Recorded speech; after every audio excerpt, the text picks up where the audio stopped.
I want to dye my hair green. Many of my friends have dyed their hair different colors. I don't mean normal hair colors like brown or black. My friends have dyed their hair orange, purple, and blue. I told my mother that I would like to dye my hair green. I explained to my mother that I would only use food coloring. The green would not last forever. My mother said that dyeing your hair was a silly fad. She said that I would not look good with green hair. I said that if I couldn't dye my hair green, maybe I could get a nose ring. My mother said no. I said that maybe a tattoo on my arm would be nice. My mother said, no way. My mother said that she did some crazy things when she was a young girl. She said that she used to iron her hair to make it straight. That sounds quite boring to me. My friend Joan came over. Her hair is dyed bright pink. My father said, nice hair, Joan. I don't think that he really meant it. My mother says that when I am an adult, I can dye my hair whatever crazy color I like, but for now, she would like me to leave my hair its natural color. I tried to tell her that all my friends were doing it. My mother asked, if all your friends were jumping off a cliff, would you do it too? I said, no.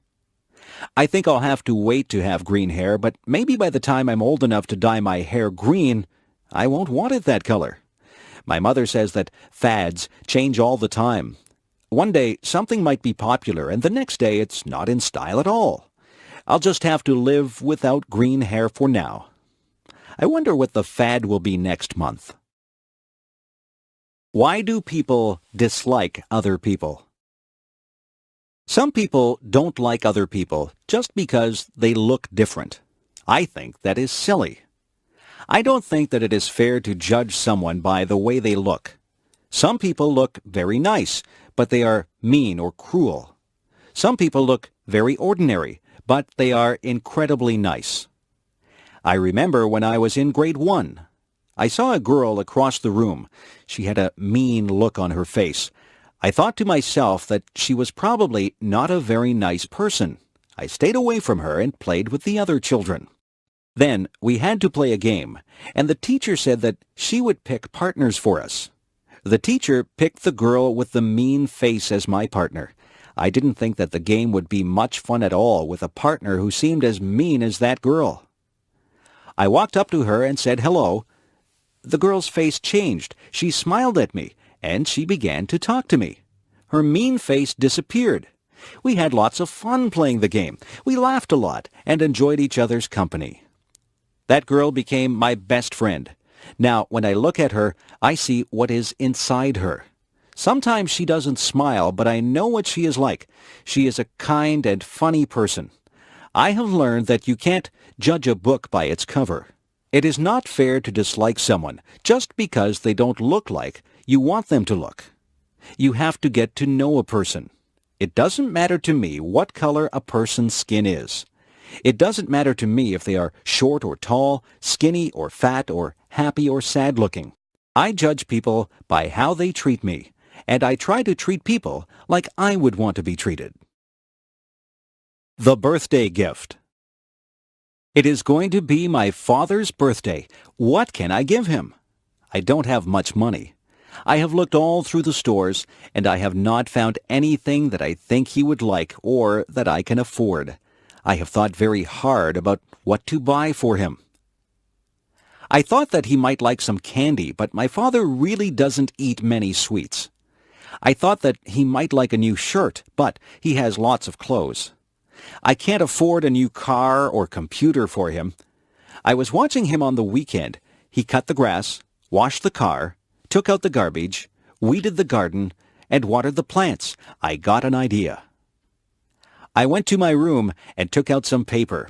I cut out pieces of paper, and I wrote on them. I wrote on one piece of paper that I would wash the car every weekend for the summer. I wrote on another piece that I would take out the garbage every week for the summer. I also wrote that I would cut the grass, weed the garden, and water the plants every week for the summer. I made a birthday card for my dad, and I put the pieces of paper inside it. I went downstairs and gave my gift to my dad. My dad thought that the gift was very thoughtful. He said that it was a gift from the heart. I did all those things for my dad all summer. He said that he had a lot of free time because I helped him so much. My dad and I are good friends. I don't mind doing things for him because I know that he is always there to help me out. A good gift doesn't have to be something that costs a lot. My dad says that the best gifts are the ones that show how much you care for the other person. I'm glad my dad liked his gift. New Year's Day. On New Year's Day, people start a new year. Many people make resolutions. They resolve to be better people. Some people decide that they will lose weight so that they can be healthier. Some people decide to give up smoking. They also want to be healthier. There are all kinds of resolutions that people make. Some people try not to lose their tempers. Some people say that they will work harder. There are people who try to give up bad habits. Every year, my brother says that he will stop biting his nails. He stops biting his nails in January, but by February, he always starts again. That is the thing about New Year's resolutions. People seldom keep them. Everybody starts out with good intentions, but it is very hard to stick with them. I don't make New Year's resolutions. I find that I just break them. I just work day by day to break my bad habits. I know that I eat too many sweets. Every day I just try to resist them. I think that every day is a new day, regardless of whether it is New Year's Day or not. Bad habits are hard to break. The best thing is never to start any bad habits. I don't know if my brother will ever stop biting his nails, but I know that each January he intends to stop. Maybe one of these New Year's days he'll get over that habit. If I could fly. I sometimes imagine what it would be like if I could fly like a bird. Just imagine what it would be like to soar into the sky, flying high above the trees. You could stand on high rooftops and never be afraid of falling. You would see so many things as you flew over rooftops and forests. You would feel incredibly free as you traveled from place to place, not bothered by road signs or traffic jams. If I could fly like a bird, I would start from my backyard and travel through town. I would look down on the houses and factories. When I got tired, I would land in a field and take a nap. I would travel above rivers and follow them as they wound along and emptied into lakes and oceans. I would fly above parks, and I would call out to the children as I flew high above them. I would dip and dive as I flew. I would soar up high and dive down low so that I could almost touch the treetops. Have you ever flown?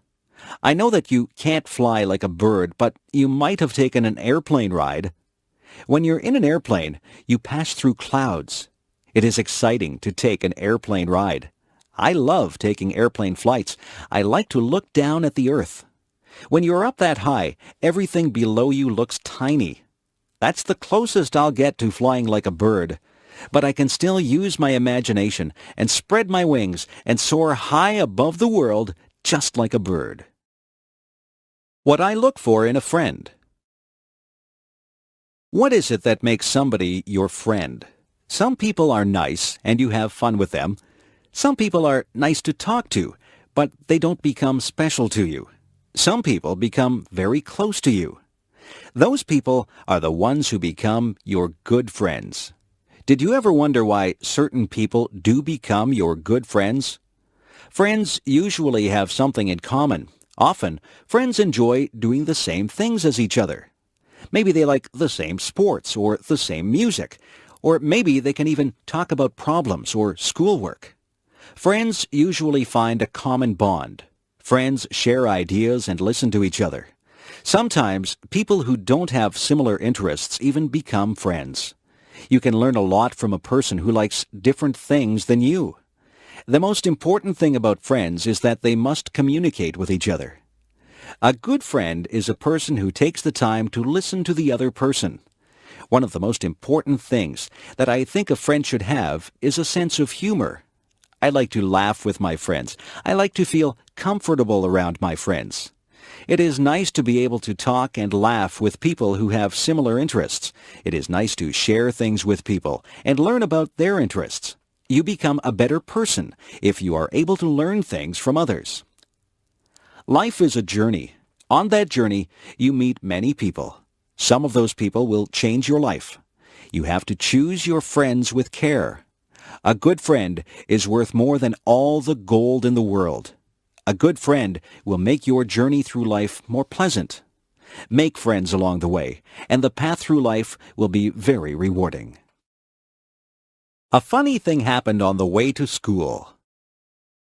Last Friday it was very windy. I was walking down the street with my friend John.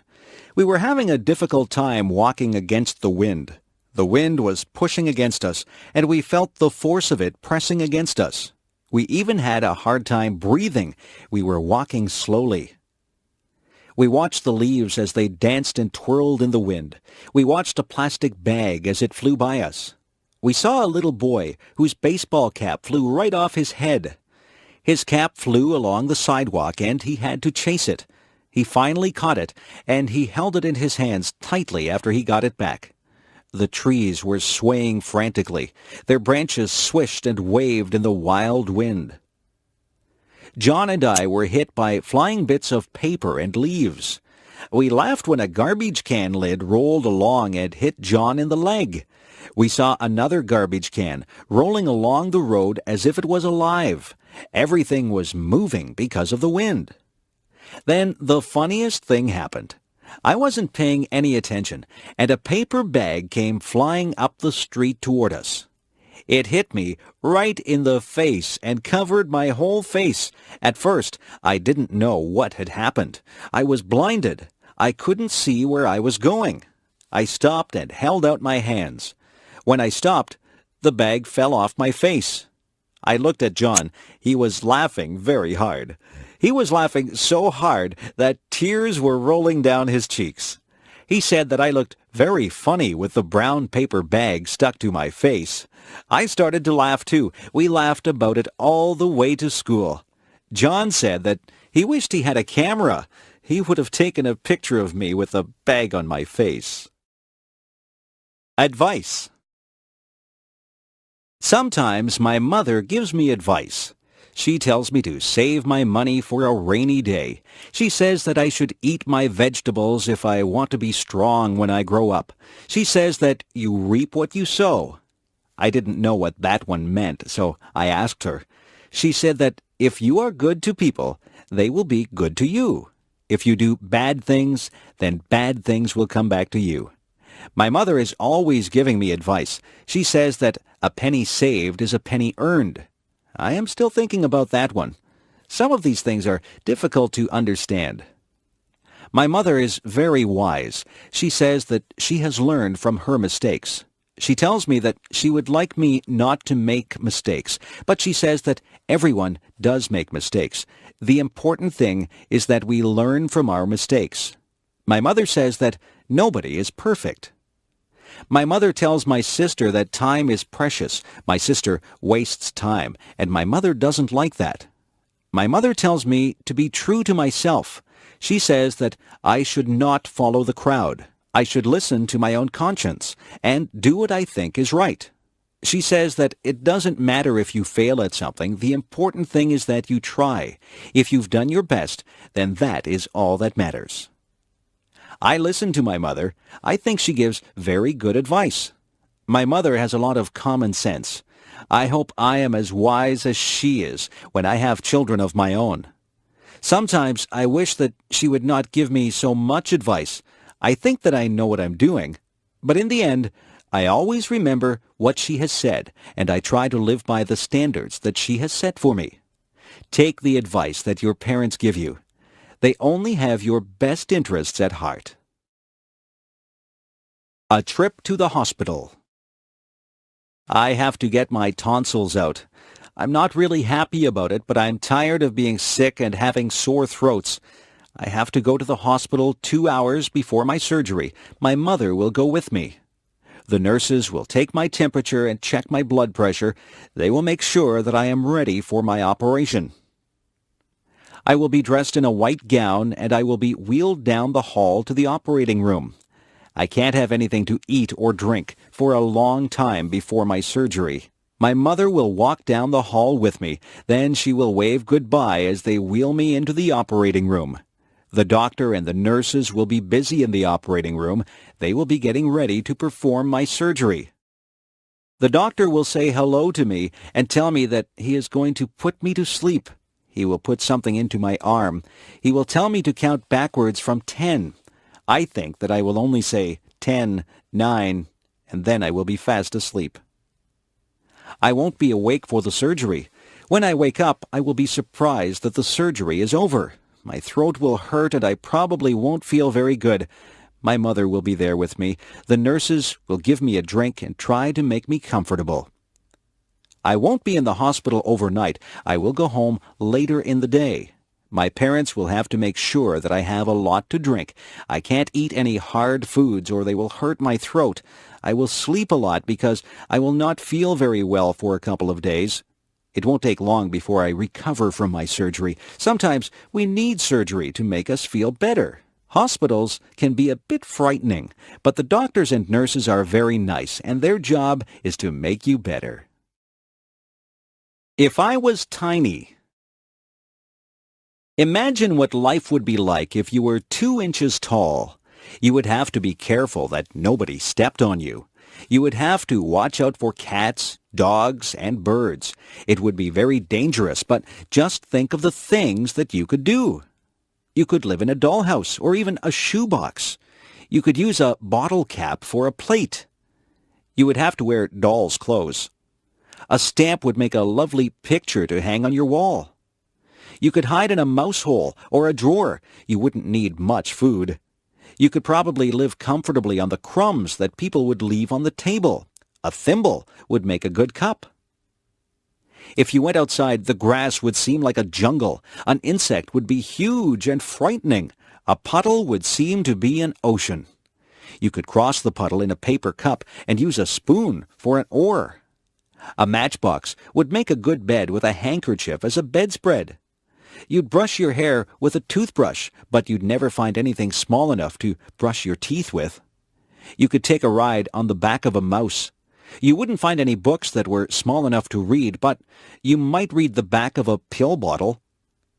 You could ride in a toy car and have a soup bowl for a swimming pool. A leaf could be your umbrella, and a mitten would make a great sleeping bag. If you used your imagination, you could think up something to use for almost all your purposes. Being small might be fun, but then again it would be frightening. I'd be afraid of my pet cat. I wouldn't want a book to fall on me. I would be afraid of being swept away by a big gust of wind. I think I'd rather be my size. If I were a giant.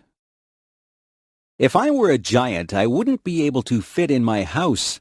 I'd have to live in a building that had a high ceiling, but I'd probably have a hard time getting through the door. I'd have to make my own clothes, but where would I get a giant needle and thread to sew with? I couldn't ride in a car or a plane. I suppose I would just have to take giant steps to get from place to place. I would have to be very careful not to step on anybody or anything. When I talked, people would cover their ears. My voice would sound very loud to them. I wouldn't find shoes to cover my feet. I wouldn't find a knife and fork to eat my dinner with. I might have to use a rake as a fork. My dinner would be huge. What would I cook my dinner in? I certainly wouldn't find an oven big enough to put my dinner in. If I sneezed, it would be like a hurricane. If I fell down, it would be like an earthquake. I wouldn't have any friends because everyone would be too tiny for me to talk to. I think that being a giant would be very lonely. I couldn't have just one apple. I would have to have a lot of apples to fill me up. I would have to drink gallons and gallons of water to quench my thirst. I could never relax under a tree. I would be taller than all the trees. I don't think that being a giant would be fun. I won't ever make a wish to be a giant.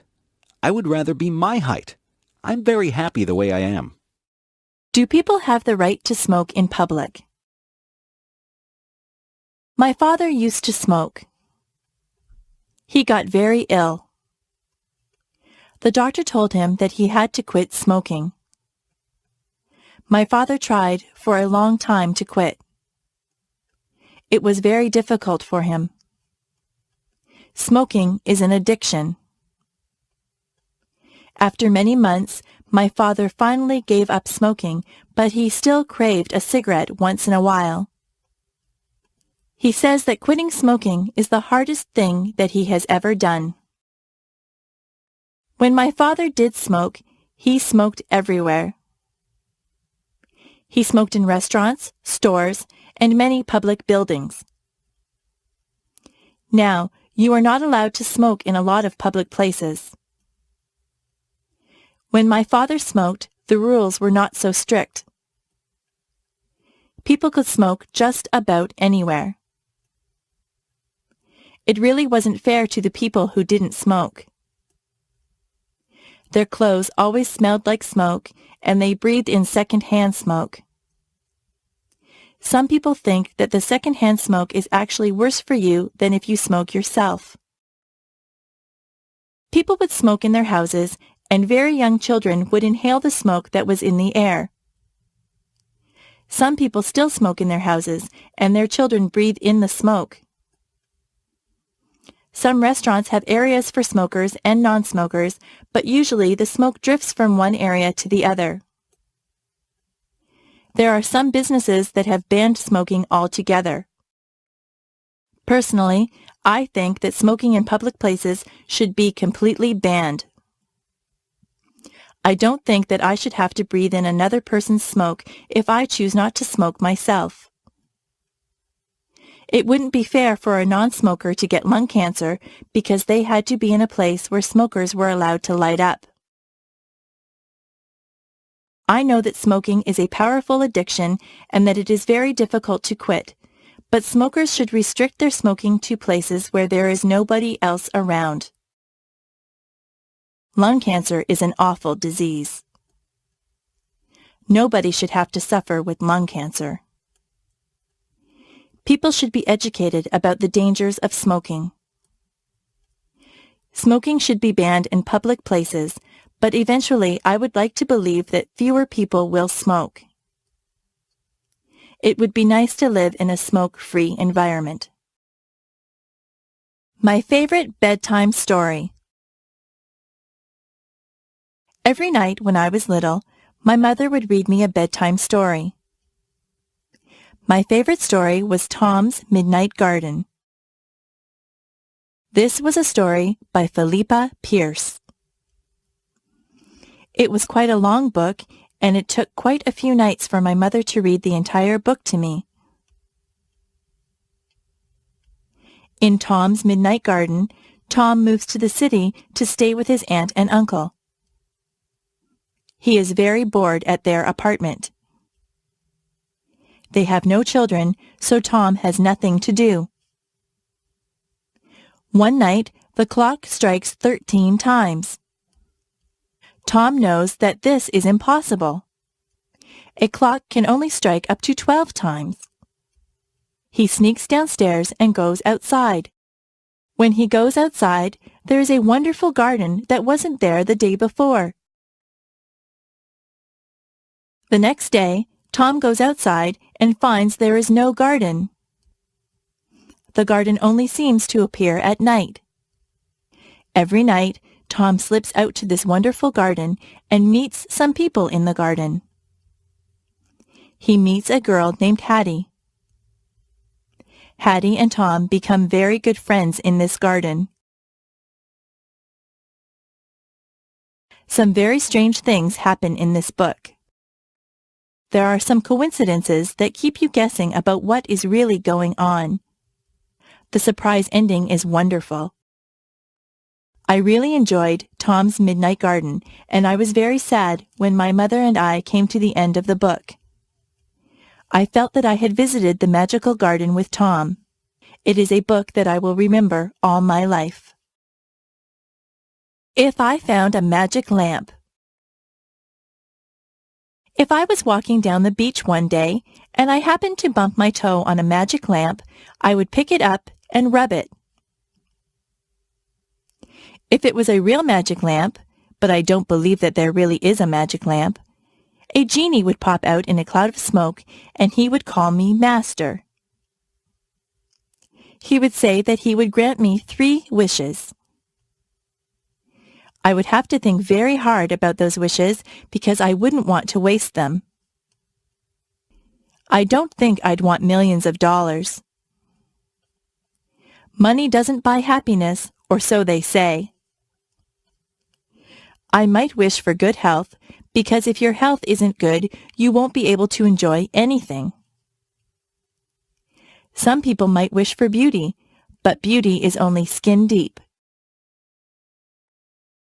Some people would wish for a mansion or a beautiful car or a big boat. I don't want any of those things. Some people would want fame. Some people would want talent. Some people would wish for happiness. That might be a good thing to wish for. Yes, maybe I'd wish for health and happiness, but what would my third wish be? I could wish for something enormous, something global. I could wish for world peace. That would be a wonderful thing if somebody could grant me that. Yes, that would probably be my third wish. It's too bad there aren't any genies inside magic lamps. I won't get my 3 wishes. I can still work toward getting my wishes. I can eat well and exercise to stay healthy. I can be involved with a lot of things and be with my friends to stay happy. I can volunteer my time to different organizations to help achieve world peace. I can do my fair share in my community to help others. That's how I can get my 3 wishes, not through a magic lamp. I can only get what I want through self-determination and hard work. That is the key to getting your wishes fulfilled. Superstitions. I am not superstitious, are you?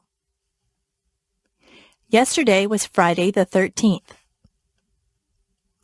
Some people think that Friday the 13th is an unlucky day. I think that it is just like any other day. Some people believe that if a black cat crosses your path, you will have bad luck. I don't believe that either. My mother always gets upset if I open an umbrella in the house. She says that is bad luck. She is probably right about that one because an open umbrella would take up a lot of space and you might knock things over. If your left hand is itchy, you are supposed to get money. I have had an itchy left hand before, but I haven't received any money because of it. It is bad luck to walk under a ladder. That is probably true because you might knock somebody off the ladder or have a can of paint fall on top of you. If you are acting in a play, it is bad luck if someone says, "Good luck" to you. This is very confusing. You are supposed to tell an actor to break a leg. It doesn't mean that you want the actor to break his leg. It means good luck to the actor. Actors have a lot of superstitions that are very unusual. I am not superstitious. I don't believe in superstitions at all. It is just fun to learn about superstitions. Some of them are very old and have been passed down from generation to generation. I once did a project at school on superstitions. It was a very interesting topic and I got a good mark for it. Help. Did you ever have to call for help? Were you ever in a situation that was an emergency? It is good to know what to do in case of an emergency. You should always know how to get in touch with the police and fire departments.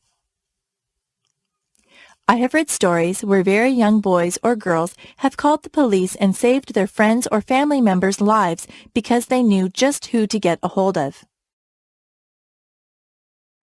If you see a fire, you should call the fire department. A lot of tragedies have been prevented because the calls have been made quickly. It is important that emergency vehicles arrive very quickly. That is why those vehicles have sirens. When their sirens go, it means to get out of the way. Policemen, firemen, and ambulance attendants are trained to handle very difficult situations. They often save people's lives. They go through a lot of training to become good at what they do. They never panic in emergencies. For your part, you should keep emergency numbers near the phone or know what the emergency numbers are. Where I live, there is a special number that you call for any emergency. We teach that number to everyone, even very tiny children. It is important to remain calm if you need help. If you call an emergency number, you have to be able to speak clearly and tell the person you are talking to exactly what the problem is. I hope you are never in an emergency situation, but it is a good idea to be prepared. The peach orchard. When I was very young, I lived near a peach orchard. Now there is a park where the orchard used to be. I always remember the peach orchard because my grandmother and I used to go there and pick peaches. The owner of the orchard would let all the neighbors pick peaches. It's not the fact that I used to get many ripe, tasty peaches that I remember. It's the time that I used to spend with my grandmother that I remember. My grandmother was very old, but she was very healthy. She used to walk a lot. I think that is what kept her fit. She had a lot of energy, so she liked to go to a lot of places. She would get a fruit basket, and then she would ask me if I wanted to go to the orchard. I always said yes because I enjoyed walking through the orchard on a sunny day. We never climbed up on a ladder to reach the peaches. We just reached for the low-hanging fruit. My grandmother and I used to talk all the time that we were out there. It was nice to spend time with her. She told me many stories about when she was a young girl. We laughed and got to know each other better. My grandmother only visited us during the summer. She lived in California and I lived in Niagara Falls, so we didn't get to spend a lot of time with each other. We enjoyed the hot summer days in the orchard. You could smell the peaches, and the bees buzzed lazily by us. My grandmother would point out different insects and birds to me. I learned a lot about nature from her. We would end up with a big basket of peaches. When we got home, my mother would wash the peaches, and often she would bake a peach pie for us. Nobody bakes a peach pie like my mother. It's good to have memories like that. Childhood memories of time spent with my grandmother are very precious to me. Sometimes it's just the simple things that you do in life that leave you with the nicest memories. Learning to dance. I went to England with my mother. She used to be a singer in a band. We went to the hotel that she used to sing at. It was a big, fancy hotel. Some of the people that she knew when she sang in the band were still there. They remembered my mother, and they had a good time talking to her and remembering old times. Many people told me that I looked like my mother.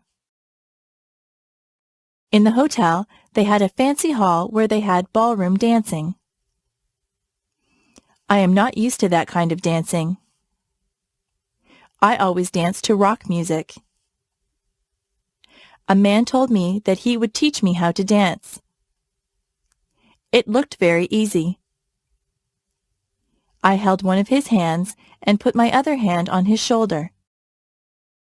He told me exactly how to move my feet. I was very clumsy and I stepped on his toes. He was patient with me and he counted 1, 2, 3. I tried to waltz with him. I would start out pretty well, but then I would get mixed up and stand on his toes again. The man laughed about it. I told him that I wasn't a very good dancer, but he said that I was good for a beginner. I think he was just being polite. The man asked my mother to dance. My mother is a very good dancer. I didn't know that about her. She never stepped on the man's toes once. The man thanked us for dancing with him, and I thanked him for giving me dancing lessons. I don't think I'll ever be very good at that type of dancing. Each generation has a specific type of dancing. The way that I dance is different from the way that my mother dances. The way that I dance doesn't involve moving your feet too much. I'm not too good at fancy steps. Superheroes. When my brother was very young, he loved superheroes. He collected plastic figures of all the superheroes. I think he had every superhero figurine that there was. He used to tie a towel over his shoulders and run through the backyard. He pretended that he was rescuing people. One time he stood on the roof. He really thought that he could fly with his superhero cape on. He would have hurt himself if he had jumped. My dad saw him and told him to get down.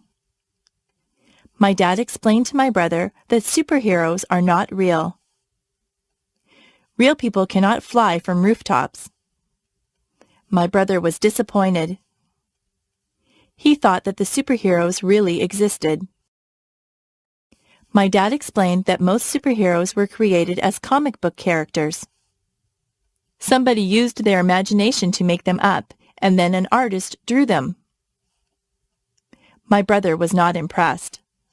He said that he wanted to meet the superheroes. My father told him that he might meet someone dressed up as a superhero, but it wouldn't really be a superhero in the costume. It is hard to explain to small children that the things that they see in comic books and on television aren't really real.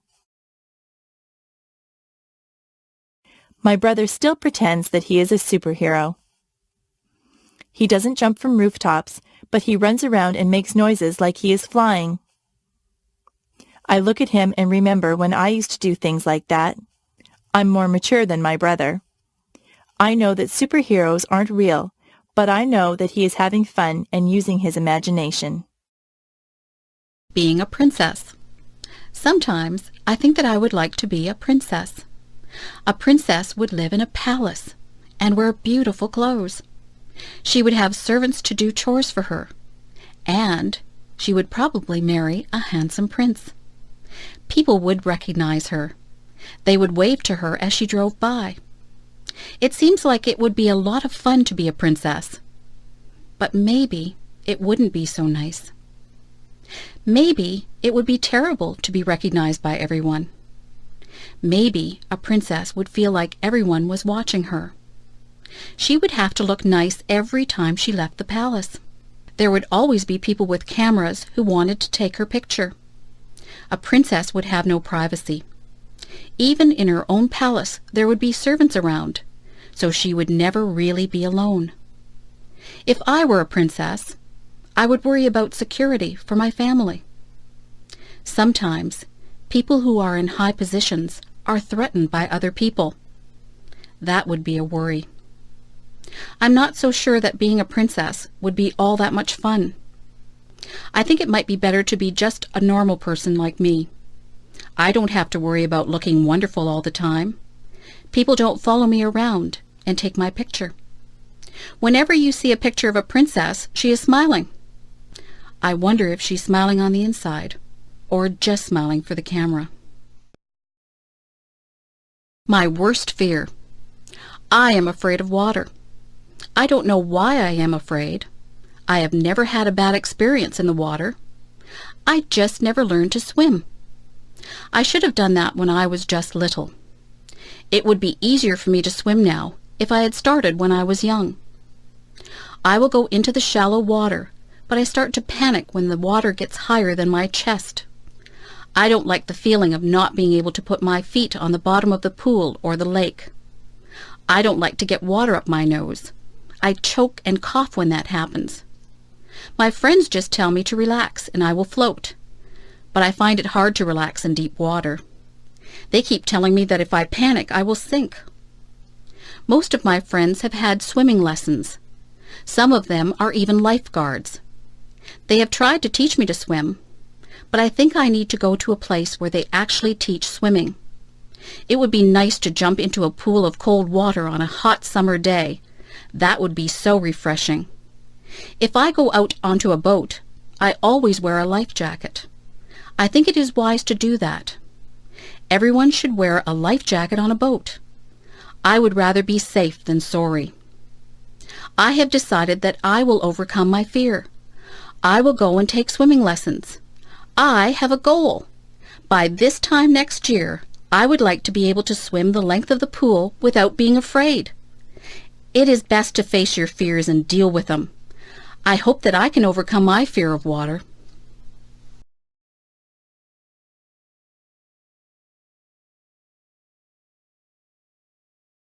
If I live to be 100. It is an entire century. Imagine all the changes that you would see if you lived to be 100. I had a neighbor who was 85. She used to tell me what things were like when she was a little girl. She told me what my town used to look like, what her clothes were like, and what her school was like. I used to enjoy listening to her stories. Everything was so different when she was young. Listening to her was like having history come to life. I used to try to imagine what life was like for her back then. If I was 100, and I had grandchildren and great-grandchildren, I would tell them stories about my childhood. I would hope that I had a good memory so that I could remember everything. If I do want to live to 100, I'll have to have a healthy lifestyle. Not too many people live to be that old. If I do get to be that old, I hope I'll still be mentally alert and physically agile. In my country, the Prime Minister sends a letter of congratulations to anyone who has their 100th birthday. People who live to be 100 are very special. Maybe in the future, with better medical care and healthier lifestyles, more people will live to be 100. If I live to be 100, I'll have a birthday cake. But I won't put 100 candles on the cake. I could never blow out 100 candles. What I like most and least about myself. I was trying to think up the best and the worst things about myself. I think the best thing about me is that I am very friendly. I have a lot of friends, and they all like me. I try to be good to my friends. I don't often have arguments with people. I think that I am quite easy to get along with. The worst thing about me is that I sometimes feel sad. Sometimes I don't feel sad for any particular reason. I just get into moods where I am depressed. Sometimes there is a reason to be sad. I was sad when my pet frog died. I was sad when I lost my favorite baseball card. On those days, I'm still nice to my friends, but inside I feel like there is a heavy weight in my chest. I think that everyone feels sadness sometimes. I try to do things that make me happy whenever I get into one of my sad moods. Last Saturday, I felt a bit sad, so I called up my friend John and asked him if he wanted to go to the movies. We went to a comedy. We laughed all the way through the movie, so that by the time the movie was over, I didn't feel sad anymore. My friendliness is my best trait, and my sad moods are my worst traits. I have to work at getting over my sad moods more quickly. Being sad doesn't do anyone any good. There is no use in feeling sorry for oneself. The trunk in the attic. Last month, my grandmother asked me if I could help her to clean out her attic. I was happy that she asked me. My grandmother says that her attic is full of junk. I think that her attic is full of treasures. I helped her to dust and vacuum the attic. I pulled and pushed around boxes and crates. I helped her to wash the floors and walls. My favorite thing that I did was to sort through the old trunk that she had up there. The trunk had a rusty latch on it. It was a bit difficult to open, but my grandmother got a knife and pried the latch open. The trunk was full of all kinds of things. There were lots of clothes. Some of the clothes had been my grandmother's. There was a blue velvet dress that she had worn to a dance when she and my grandfather were dating. It was a beautiful dress, but there were a few moth holes in it. There were some of my mother's old clothes. There was a pair of bell-bottom slacks that had bright flowers on it. I couldn't believe that my mother had ever worn something like that. There were some of my mother's old report cards. Some of her marks weren't very good. I had fun reading the report cards. There were photographs. There was a picture of my grandparents holding my mother when she was a baby. There was an old baseball glove that one of my uncles had owned. There was even one of my old dolls in there. One of her legs was missing. My grandmother said that I was rough on my dolls when I was little. I should have taken better care of my toys.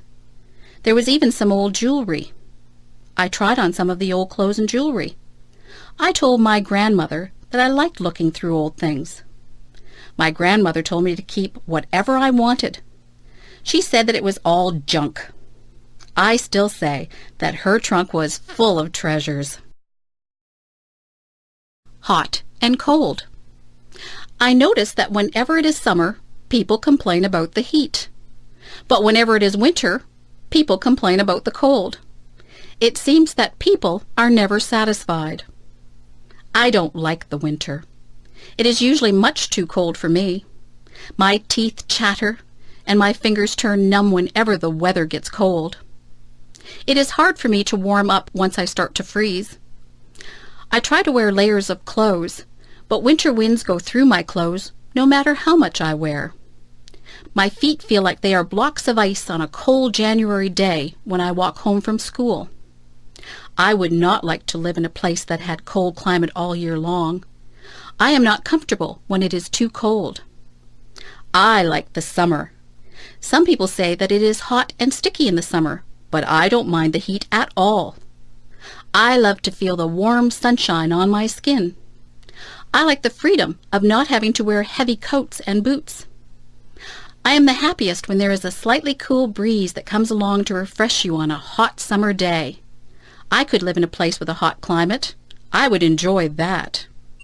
Of course, when you are in a place with a hot climate, there are more bugs than in places with cooler climates. I don't care for bugs. Where I live, it is very humid. The heat and moisture combine to make it uncomfortable sometimes. It is nicer when the heat is high, but the humidity is low. It would be better if I lived somewhere where it was hot, but not humid. That would be just perfect. Walk a mile in my shoes. Have you ever heard the saying, walk a mile in my shoes? I think it's a very good saying. Do you know what it means? It means that before you judge someone, you should put yourself in his or her position. For example, if someone was running in a race and they did very poorly and came in last, it wouldn't be fair to say, oh, he's just a terrible runner. You would have to look at all the circumstances that made the person lose the race. Maybe they pulled a muscle in their leg the day before. Maybe this is their very first race. Maybe they are not in good form because something isn't right in their lives. There can be so many things that affect a person's life, performance, and moods. There can be so many things that affect a person's life, performance, and moods. If someone was very quiet at a party, you couldn't just assume that they weren't friendly. You don't know what is happening in their lives. They could be feeling ill, or they might have just had a bad experience. Nobody can know exactly how another person feels. Even if someone tells you what he or she is experiencing, you still won't fully understand what is going on inside the other person. Everyone perceives and feels things differently. To walk a mile in someone else's shoes is to try and understand things from that person's perspective. We are all shaped by the events that have taken place in our lives. No two people have gone through the exact same things. So, before you are quick to judge someone, stop and think about what it is that they might have gone through. You won't always understand why people do what they do, but you can try to understand and put yourself in their position. If I could go back in my life and do some things differently, this is what I would do. I would not waste so many hours in front of the television set. I would get out and enjoy my life rather than watching actors in shows. I would be a little more considerate of other people. I would realize that my mother has more to do than pick up after me. I would pay more attention in school. Tests are easier when you have paid attention rather than fooling around in class. I would save more money rather than spend it on useless things. I would read more. Reading is enjoyable, and it opens the doors into all kinds of wonderful places, both real and imagined. I would learn to play an instrument. Music is always appreciated if it is played well. I would eat better foods. I would try to stay healthy through my diet and exercise. I would take more pictures, and I would keep a journal. Memories are very precious. I would take the time to listen to what people have to say. People appreciate a good listener. I would take the time to enjoy each day as it comes. Sometimes I am so busy looking forward to what is coming up that I don't take the time to enjoy the day that I am living in. That's what I would do if I could go back in my life. In fact, I think I'll just make a habit of doing all of those things all through my life. Joking. Joking is good. Jokes can be very funny. Jokes can also be hurtful. Jokes can be tasteless too. It is not an easy thing to find jokes that do not offend anyone. Some jokes make fun of different races. Those jokes are not funny. They are hurtful. It is not right to tell racist jokes. Many jokes use bad language or are about questionable subject matter. These jokes are also not acceptable. Many people are highly offended by rude jokes. What some people find funny, others will not. Comedy is a very personal thing. Some people like slapstick comedy. That is the kind of comedy that the Three Stooges use. Some people like very subtle humor. Some people will laugh at just about anything. Sometimes it is not appropriate to laugh, but you feel like laughing anyway. Did you ever see anyone fall down? Did you feel like laughing when they fell down? You were probably worried that they had hurt themselves, yet the way that they fell was so funny that you felt like laughing. It's not funny when someone falls, but you can't help but laugh even though you try to hide it. Jokes and comedy differ from culture to culture. Many people from other countries come here and don't understand our comedy. Jokes and comedies are often geared toward our environment. Sometimes comedians make fun of the things that we do in our day-to-day lives, like going to the bank or going grocery shopping. We can all relate to that. Being a comedian is not an easy job. Telling jokes and making people laugh is extremely difficult. Jokes are fun, and they are funny if they are good. Jokes can get you into a lot of trouble if they are inappropriate, and sometimes they're just not funny and nobody laughs. Here's a joke. Why does the cow wear a bell? Because its horns don't work. Do you get it? Do you think it is funny? Well, maybe it's not that funny. I told you that it was difficult being a comedian. Drugs. There are two different types of drugs. There are legal drugs and there are illegal drugs. Legal drugs are the type of drugs that the doctor gives you when you are sick. Illegal drugs are the drugs that people sell on the street. Illegal drugs are very dangerous. If someone ever wants you to try any type of substance that you are not sure about, you should always say no. People who sell drugs on the street are criminals. If they get caught, they will be sent to jail. They sell drugs to get money. They don't care that people's lives are ruined from taking drugs. If you take illegal drugs, you can become addicted to them. That means that you just have to have the drug no matter what. Some people steal from other people to get money to buy drugs. Drugs affect your mind. If you take drugs, you will not be able to think clearly. Your marks in school will drop. Your memory won't be very good. Your personality won't be the same. It is very unfortunate that some people do try drugs. They think that it won't hurt them. They are wrong. If you are smart, you will stay away from all drugs, except for the ones that the doctor gives you. Drugs are just bad news. If you know someone who is thinking about trying drugs, tell them that their entire life could be ruined. In America, they have a saying, "Just say no to drugs." It is a good saying, but I think I would rather say, "I'm just too smart to take drugs."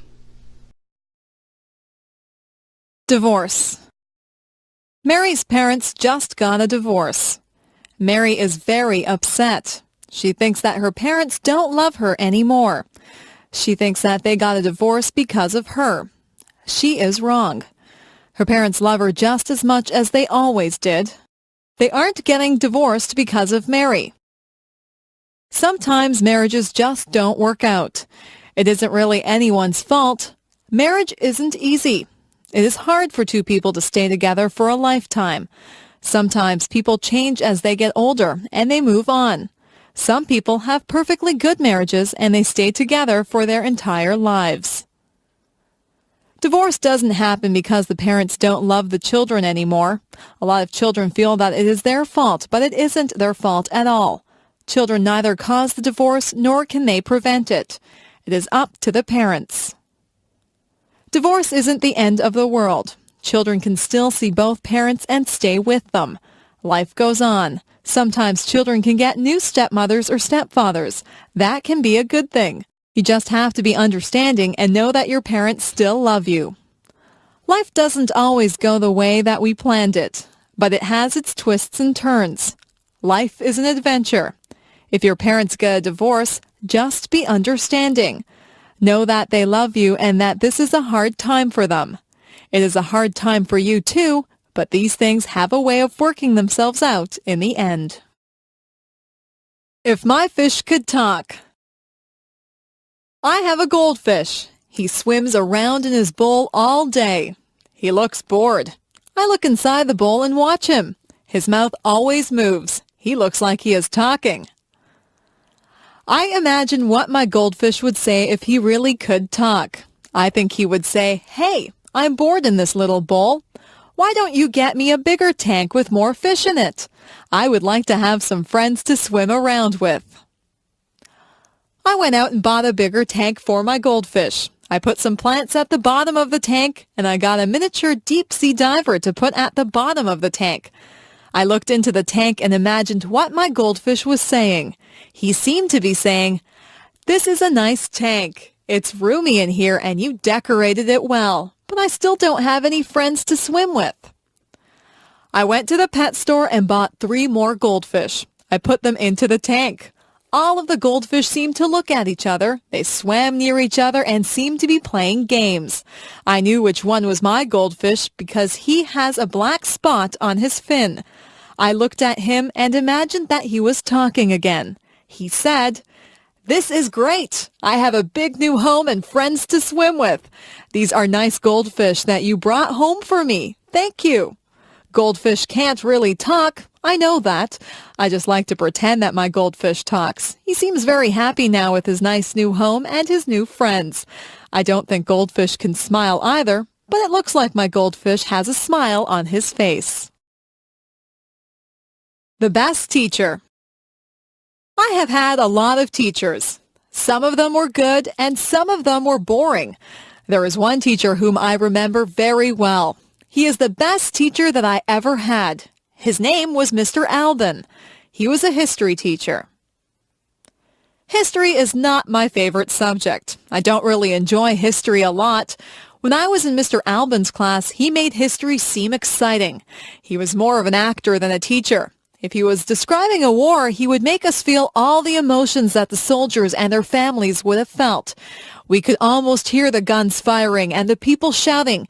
He would paint a picture in our minds that was very vivid. When I had a history test in his class, I didn't have to study much. I would remember every word that he had said. I would see him doing the actions that went along with his stories. He was very animated. He would shout out orders as if he was a general, or he would speak softly and reverently when describing the death of a great hero. The most important thing that I learned from Mr. Albin was that I did really like history. I just thought that I didn't like it because most people had made it dull by just reading from the textbooks. History is not just a series of dates and dull facts. History is what really happened. History is real life. All the historical figures had real families and emotions. They weren't just fictional people. After I took history from Mr. Albin, I realized that I really did have an interest in it. He was my favorite teacher, and I will always be grateful to him for making me aware of just how interesting history really is. Weather. Sometimes I watch the weathermen on television. It is fascinating to watch him point to different areas of the country on the map. He tells us where the weather will be nice and where it will be bad. The weatherman is not always right. Weather reporting is not an exact science. Nothing is very exact when it comes to the weather.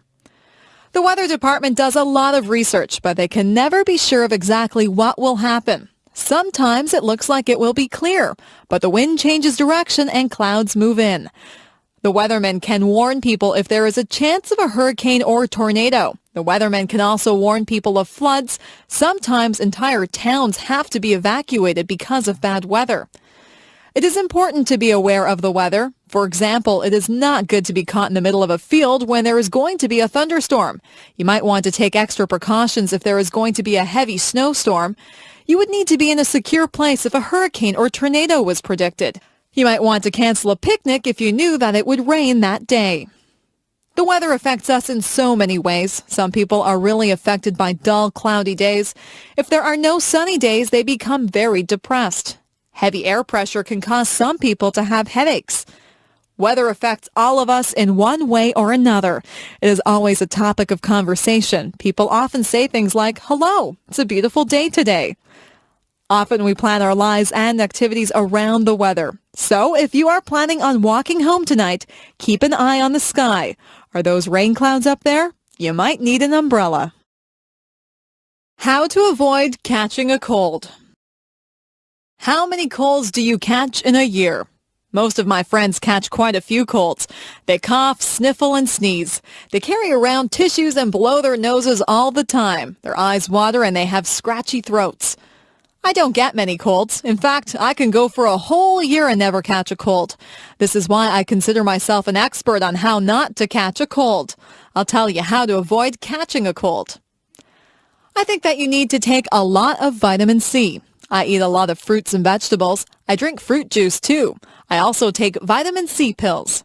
Whenever I begin to feel a cold coming on, I make sure that I have taken my vitamin C pill and I drink a lot of orange juice. That usually knocks the cold right out of my system. I make sure that I get a lot of fresh air. In the winter, a lot of buildings are shut up tight so that the air is stale and people's germs circulate through the buildings.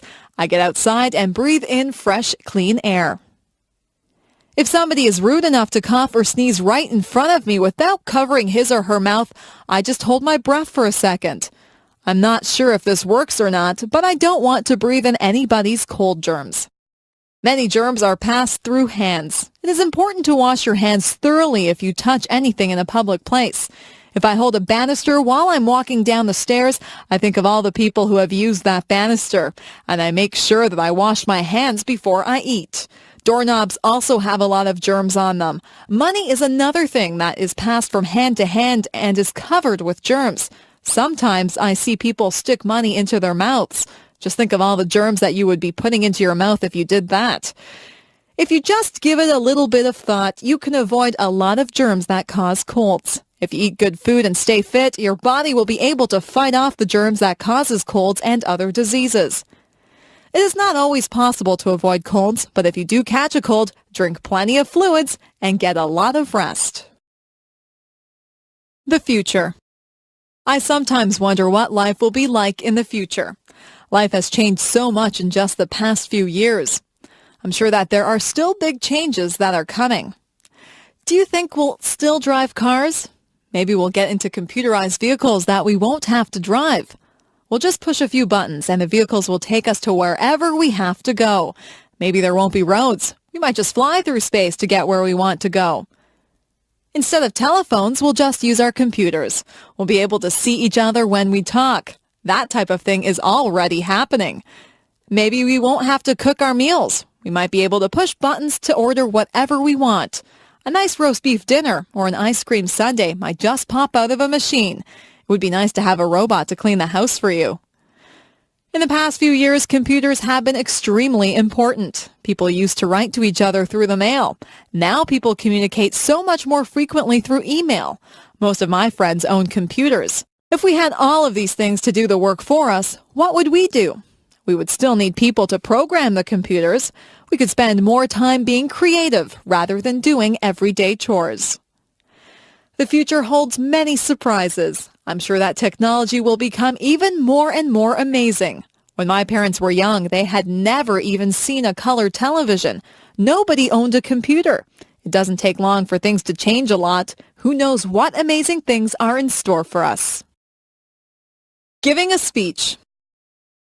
I had to give a speech last week. I gave a speech to 300 people. I had to speak in front of a group of students.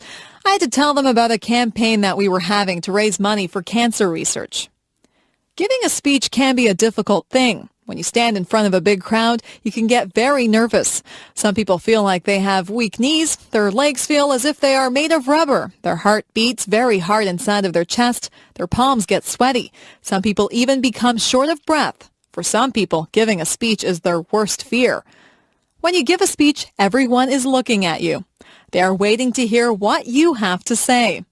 When you have 300 people looking at you, you have 600 eyes that are on you. It is a little frightening when you think of it that way. Before I give a speech, I take 3 big breaths. I calm myself and I remind myself that what I have to say is important. I like to be sure of what I am going to say, so I practice my speech in front of a mirror at home. I like to look like I am relaxed and friendly. They say that practice makes perfect, so the more speeches that you give, the better you will become at it. Whenever I have to give a speech, I imagine that the audience is just one big person. I look out into the audience until I find a friendly, smiling face. I focus on that person, and I pretend that I am just talking to them. I've become used to giving speeches. I am more relaxed now than I used to be. People tell me that I do not look nervous at all. I like to hear that. Sometimes I do feel a little flutter of nervousness, but I just ignore it and do the best that I can. Giving a speech is not as scary as it appears to be. Anyone can do it with a little practice. Moving to another country. My friend Steve moved to another country. He had lived in Canada all his life and he moved to Japan. Life in Japan was very different for Steve than what he was used to. At first, Steve suffered from culture shock. His whole life seemed different. He was not used to the way of life in Japan. Steve was not used to the large crowds of people that walked up and down the streets in Japan. In his hometown in Canada, the streets were fairly quiet. Steve had to get used to the food. In Japan, the people eat a lot of fish. Steve had never eaten much fish before. Steve wanted pizza, but it was expensive in Japan. Steve said that he had to adjust his eating habits. The people in Japan have different customs than we do here in Canada. Steve didn't want to offend anyone, so he had to learn the customs. He had to learn about what Japanese people considered polite and rude. Sometimes in a foreign country, you can do something to insult someone without even realizing that you are being rude. At first, Steve had trouble with the language. He said that the only way to really learn the language is to talk to people. Steve talked to a lot of people. He made a lot of mistakes, but people were patient with him, and they tried to help him with his Japanese. It wasn't long before Steve felt more comfortable in his new surroundings. You have to be willing to learn new customs and a new language if you move to another country. Steve feels very comfortable in Japan, and in Canada now. He is thinking about going to another country now. He thinks that he might like to try and live in Italy. I'm sure that he would get over his culture shock very fast if he moved there. Moving to a new country can be difficult, but if you are willing to learn, it can be a very rewarding experience.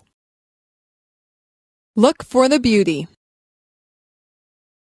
I have learned that things don't always go the way that they were planned. If something doesn't happen the way that I want it to, I try to make the best of the situation. I always try to find something good in everything that happens. Last year, I broke my ankle when I was walking on an icy sidewalk. At first, I was very upset. I was missing school, and there was a party that I wanted to go to. I couldn't do very much of anything. My ankle was very sore. I stayed home and I read a book. It was an excellent book, and one that I probably would not have had time to read under normal circumstances. My friends brought my homework to my house, and we had some really nice visits while they were here. I had to accept the fact that I couldn't go anywhere on my broken ankle, so I made the best of a bad situation. Once I lost my way when I was out camping. I ended up in a very large field. I was afraid that nobody would find me, but I calmed myself down and took time to examine all the interesting wild flowers in the field. My family did find me. They were surprised at how calm I was. I have learned that there is something valuable inside every adventure and something beautiful inside every person. We had a new boy who came into our class. His clothes weren't in style and he was not particularly handsome. Some of the boys and girls made fun of him. Sometimes people can be really cruel. He seemed to handle it all right, but inside, I knew that it must hurt. Some of my friends and I invited him out with us. We found out that he had a terrific sense of humor, and he is probably one of the nicest people that I have ever met. He has since become one of my best friends. It makes me ashamed when someone that I know judges someone by how they look. It isn't fair to do that. You'll find that something good comes out of almost every situation. You'll find something good about almost everyone that you meet if you look hard enough. If something doesn't work out the way you planned it, just make the best of the situation. Look for the beauty in everything. My doll. When I was an infant, I got a rag doll. It was a very plain little doll, and it wore a clown outfit and a clown's hat. I used to take that doll to bed with me every night. I couldn't go to bed without my doll. My mother used to pretend that the doll was talking to me. She would make the doll dance and sing songs. I would talk to the doll. My mother would answer for the doll, but I was a baby, and I thought that the doll was actually talking to me. That doll was my best friend. I took her everywhere. One time I took her to a store with me, and I left her on a shelf in the store. We were halfway home when I realized that I didn't have my doll with me. I was very upset. My mother and I rushed back to the store. My doll was still there. I was so relieved. I hugged my doll, and I promised myself that I would never leave her anywhere again. I couldn't imagine life without that doll. Through the years, the doll became less important in my life. I had other things to do, but the doll still sat on my bed during the day, and I still took it to bed at night. I gave that doll a lot of love when I was little. In fact, I love that doll so much that she looks tattered and torn now. There are parts of her face and hands that are almost worn away. I had a lot of other toys when I was little, but none of them were ever so important as that doll. I don't play with toys anymore, but that doll is still in my room. She sits in a special chair in the corner. I'll always have that doll. No matter how worn out she is, I'll always keep her and cherish her as part of my early childhood. I am curious. I am curious about many things. I would like to find the answers to a lot of questions that I have. What holds the stars up in the sky? Why does ice form on the top of the lake when it is cold? Is there life on other planets? Why do we not fall off the face of the earth? How do caterpillars turn into butterflies? All of these things are mysteries to me. There are so many questions that are unanswered. I think I should go to the library and get a book to find out why people grow old. What makes a television work? I also want to know where electricity comes from. Who is the strongest person in the world? Who is the smartest person in the world? Why do some people have blonde hair and some people have black hair? Why do people in different countries speak different languages? Why do people have to die? Why are no two snowflakes alike? What makes people fall in love? What makes the rivers run? Why does the sun rise every morning? How did the oceans form? Why did the dinosaurs vanish from the earth? I wonder if I'll ever find out the answers to all of my questions. I think I'll have to study hard and stay in school to find out everything that I want to know. Some questions never get answered. It is good to be curious. People who are curious about things are the ones who learn a lot, and some curious people go on to invent things and make important discoveries. Creative people. Some people are just born to create. That's what I think. Some people just have the need to write stories, compose beautiful music, or paint pictures. Creativity seems to be inside them, and they need to let it out. It's good that we have people like that. Composers like Mozart and Chopin have given us music that is incredibly beautiful. It's not just the classical composers who have given us great pieces of music. There are modern composers who have written great songs also. Elton John is an example of someone who has composed many wonderful songs. Andrew Lloyd Webber has given us some very popular musicals like Cats and The Phantom of the Opera. There are so many talented and creative people in this world. When you visit an art gallery, you marvel at how artists are able to recreate realism or make up something that seems totally unreal, yet beautiful. The American artist Norman Rockwell painted some pictures that actually look like photographs. He tried to portray life as it was in America. Through his paintings, one can get a good sense of American life through the years. On the other hand, artists like Jackson Pollock did not portray realism. Jackson Pollock painted abstract pictures. His paintings are just as good as Norman Rockwell's, but they are entirely different. Some books that we read are classics. Mark Twain portrayed American life through his characters Tom Sawyer and Huckleberry Finn. Charles Dickens brought Victorian England to life through his books. Most people are familiar with his Christmas Carol, where the mean and miserable Scrooge learns the true meaning of Christmas.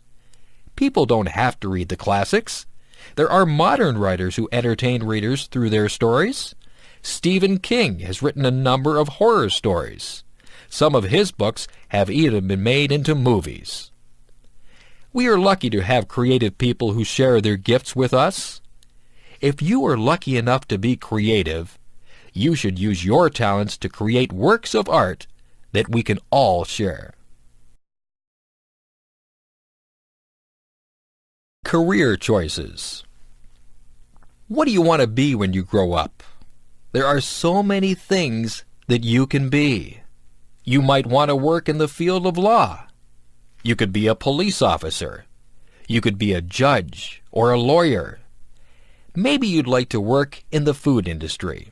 You could be a cook or a waitress. You might want to manage a hotel dining room. Perhaps you would want to do room service in a hotel. You could be a chef and make fancy meals for people. Maybe show business is what you'd like to be involved in. You could act in television shows or movies. You could sing or play an instrument in a band. If you like to help people, you could go into medicine. You could be a doctor or a nurse. You might be a surgeon and operate on people. There are other jobs in the field of medicine too. You could be an X-ray technician or a lab technician. It takes a lot of education to be a doctor. Maybe you would rather be a teacher. You could teach in a primary school or a high school. If you don't want to work with children, you could become a professor at a university. There are hundreds of other jobs to choose from too. You might want to fix cars or work in a store. You could be a dentist or a veterinarian. You could be a janitor or a zookeeper. There are so many jobs that I just can't name them all. Maybe you'd like to be a minister or an organist at a church. You could be a babysitter or a shop clerk. You might be interested in being an astronaut or a baker. You could work in a bank or at a shop. You could work on a construction crew and build roads and houses. Maybe you'd rather decorate the houses, so you could become an interior decorator. You could cut hair or be a driving instructor. The list is endless. There are even jobs that you may never have heard about. The choice is yours. You just choose whatever you want to be and do your best to become that. I could go on forever. You could work in a library. You could be a factory worker or a fisherman. You could make clothes or build bridges. You could wash windows or be a bricklayer. The possibilities are endless. I need glasses. I have been having trouble seeing the blackboard. Everything is blurry. I keep getting headaches. I told my mother about it, and she made an appointment with the optometrist. I went to a place where they made me read words and letters on a chart. Some of the words were big, and some were very small. I tried to read everything, but sometimes I couldn't see some of the small letters. The optometrist would cover one of my eyes while I read the chart. Then she would cover my other eye. She even put some drops in my eyes. I asked the optometrist if I had passed or failed the test. She laughed and said it wasn't that kind of test that you passed or failed. She was just trying to find out if I needed glasses. I did need glasses. My mother and I looked around. There were many pairs of frames. I wanted something that was in style. I tried on many pairs of frames. Some of them looked good on me, and some of them looked really funny on me. I finally chose a frame that was my favorite. I gave them to a lady who did some measurements. She told me to come back on Friday to get my glasses. On Friday, I got my glasses. My friends liked them. They said I looked smart in my glasses. I wore them to school on Monday, and I was able to see the blackboard clearly. I didn't realize how much I hadn't been able to see. Now I don't get headaches anymore.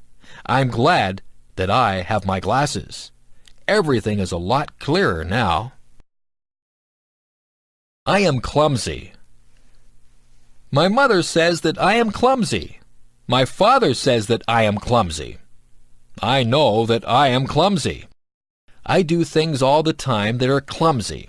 I fall down for no reason at all. If there is a crack in the sidewalk, I will be sure to trip on it and fall down. If I carry a plate of food in the cafeteria, I almost always either drop it or bump into someone with it. I don't try to do these things. It just happens. When I drink juice, I miss my mouth and get juice all over my shirt. I always have something spilled on my clothes. Last week I opened a jar of peanut butter. The jar flew out of my hands and landed upside down on the floor. There was a big glob of peanut butter on the floor. Yesterday I knocked over the sugar bowl. There was a big sticky mess on the floor. I bump my head when I get into the car. I rip my pants on things. I lose my money out of my pockets. I step on the cat's tail.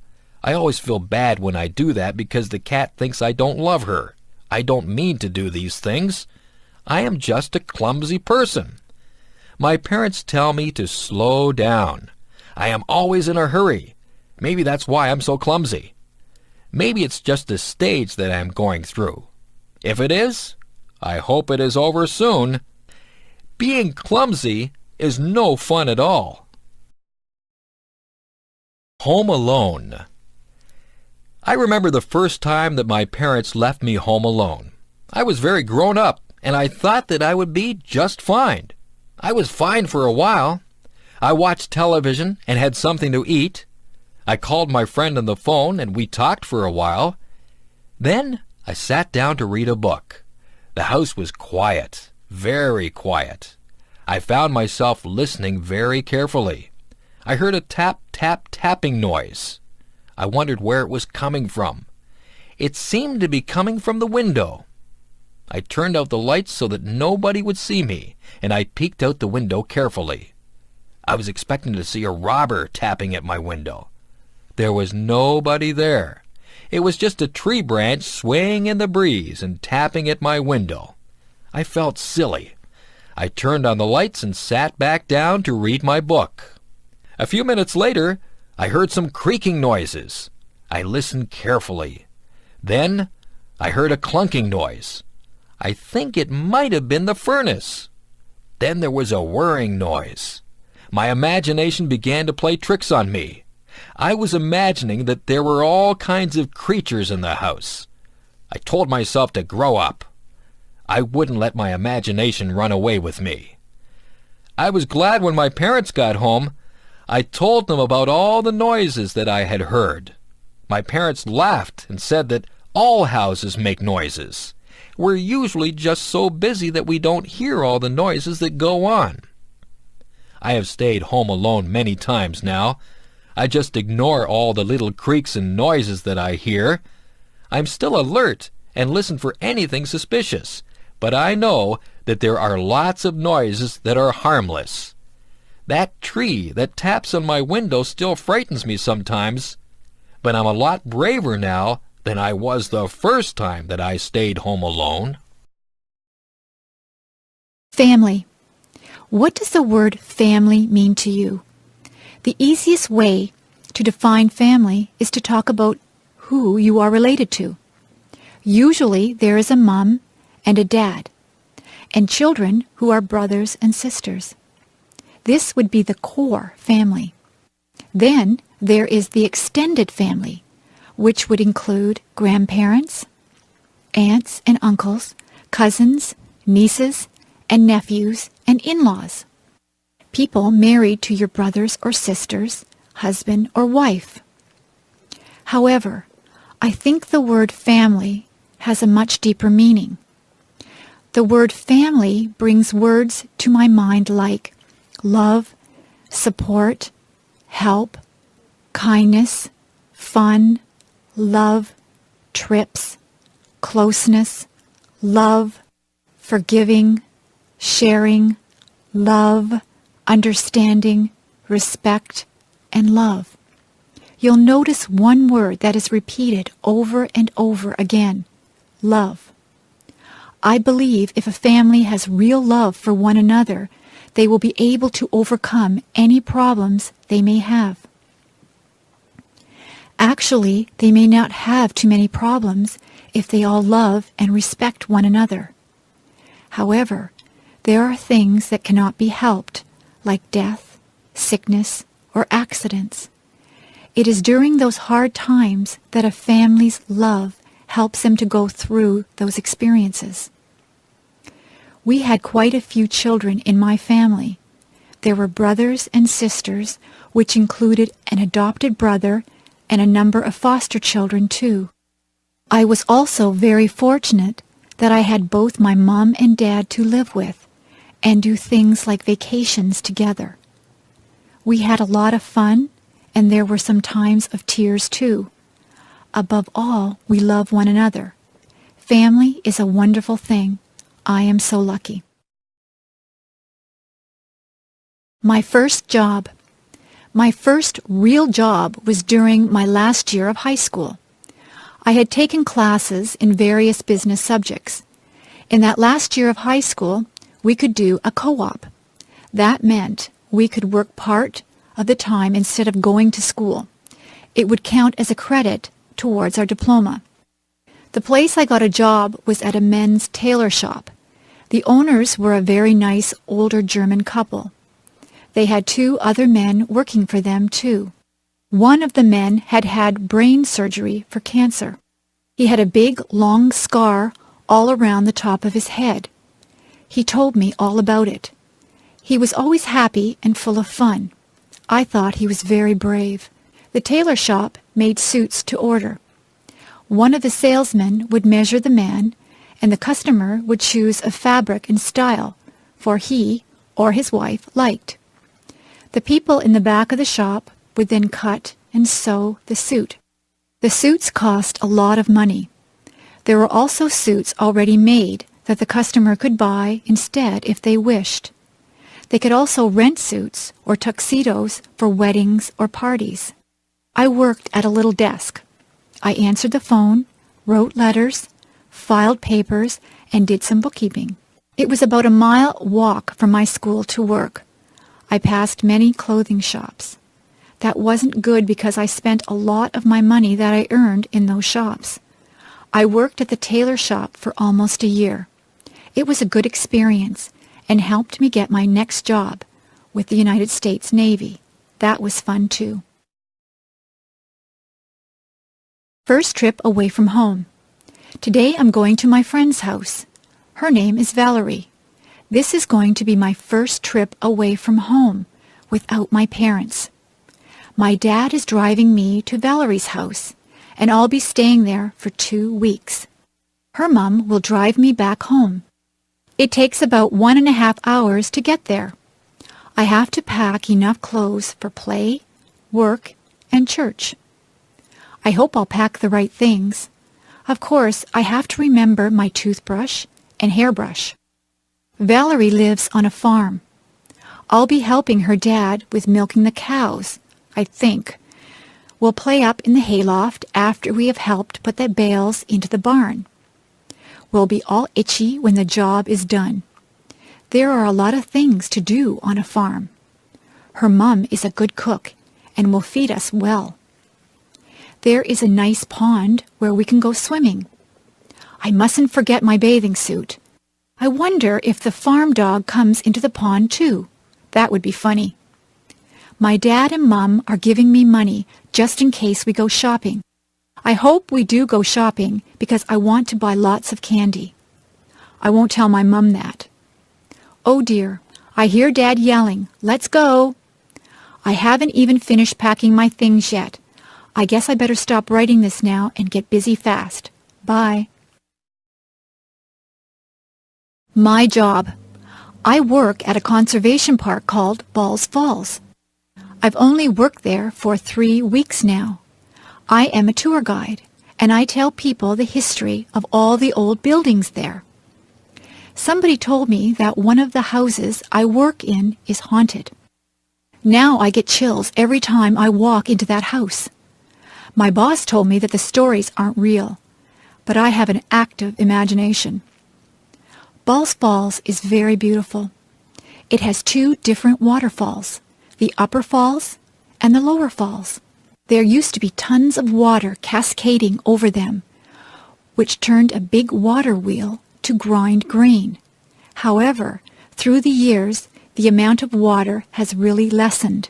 I love working at Balls Falls because I get to work outside a lot. I'm getting a tan. In July and August, I will be working with kids there at a day camp. I am getting ready now, making different crafts and thinking up fun new games to play. I can't wait to start working with them. I think that will be the best part of the summer.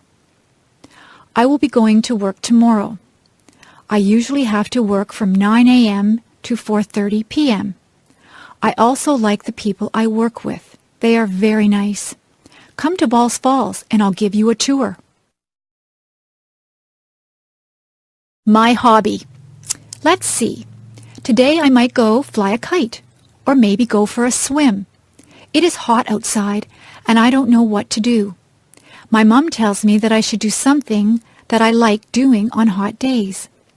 Since our house is nice and cool, I guess I'll stay inside and work on my hobby. My hobby is something that not a lot of people do. I make and collect bookmarks. To make my bookmarks, I use stickers and special art pencils to draw. I buy the stickers at a mall, usually in a card store. The art pencils are bought in an art store. To make the bookmarks, I start with a piece of paper. I measure out how big I want the bookmark to be with a ruler. I once made a bookmark so big that it couldn't even be used in a very big book. After I measure it, I draw lines so that I can cut it straight. Sometimes I use fancy scissors that cut zigzag or frills.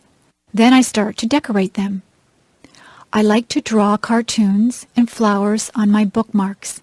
Sometimes I even put real flowers on them.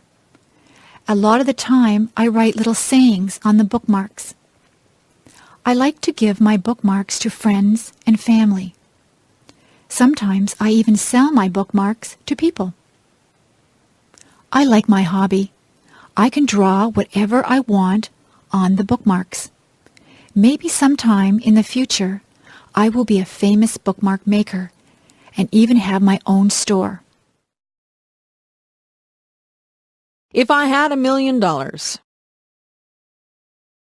If I had $1 million, I'd travel the world. I would go to the highest mountain. I would swim the deepest sea. I would probably buy a lot of clothes because I love clothes. More than anything, though, I would want to visit Ireland. I want to see the rolling hills and the green, green grass that everyone talks about. When I think of Ireland, I think of where my family came from many years ago. I am almost all Irish, and I would love to see my family over in Ireland. If I had $1 million, I would buy a Mustang or a Pontiac Sunbird car. I would buy a nice house with a big backyard and an outdoor and indoor pool. I would love to take my family wherever they wanted to go. I would buy them wonderful presents, too. However, I know that money does not buy happiness. It does not buy you friends or family. It may bring some happiness only for the moment, but in the long run, your family is what will be there for you if you love them and are there for them. If I had to pick between $1 million and my family, I would pick my family. The $1 million is a nice dream. If that dream ever comes true and I do get a lot of money, I hope I would use it wisely. A picnic. What a great day for a picnic! We're not only having a picnic, we're having a big bike ride, too. We did this last year with a lot of friends also. It was really fun. We meet quite early in the morning in a pretty little town. The town is where the Niagara River flows into Lake Ontario in Canada. The town's name is Niagara-on-the-Lake. Then all of the people, 50 or more, get on their bikes or rollerblades. We go on a bike path beside the river. The path we take is about 11 kilometers or 6 miles long. There are a lot of people using the path, too. We usually stop for an ice cream treat near the end or where we turn around to go back to our cars. It is just before the park where we will have our picnic and a steep hill. Many of the men and boys go up the hill. Most of the women and children go back to their cars. The ride takes about 2 hours plus whatever time we take at the ice cream store. After the ride is finished, we go to the park. We have a delicious potluck lunch. Potluck means everyone brings some food to share with the others. We eat, rest, talk, and laugh. After we've cleaned up, some of us climb the tower that is there remembering a war at that place and its general. It is a steep climb, over 100 steps. We usually end the day with a fun game of baseball or soccer. Finally, we pack up our stuff. Tired and dirty, we head for home with good memories swimming in our heads. Working in my yard. I live in a house that has a small yard around it. In my yard there is a lawn and a garden. There is also a sidewalk that leads to my front door and a driveway that leads to my garage. Throughout the year, I work to maintain my yard. During the summer, I cut the grass that grows in my yard using a lawnmower. I like the smell of the grass when it has just been cut. But it's better not to cut the grass too short. When the weather is dry, I also put water on the lawn and garden so that the grass and flowers can grow. During the autumn, many leaves fall from the trees in my yard. I use a rake to collect the leaves from the lawn. Then I can put the leaves into bags. I can use the leaves to make fertilizer. When I was a kid, I didn't like the job of raking leaves, but now I don't mind it. Another job during the autumn is to remove flowers from the garden before cold weather arrives. During the winter, there is no work to do in the lawn or garden because they are covered in snow. But I need to keep the snow off my sidewalk and driveway.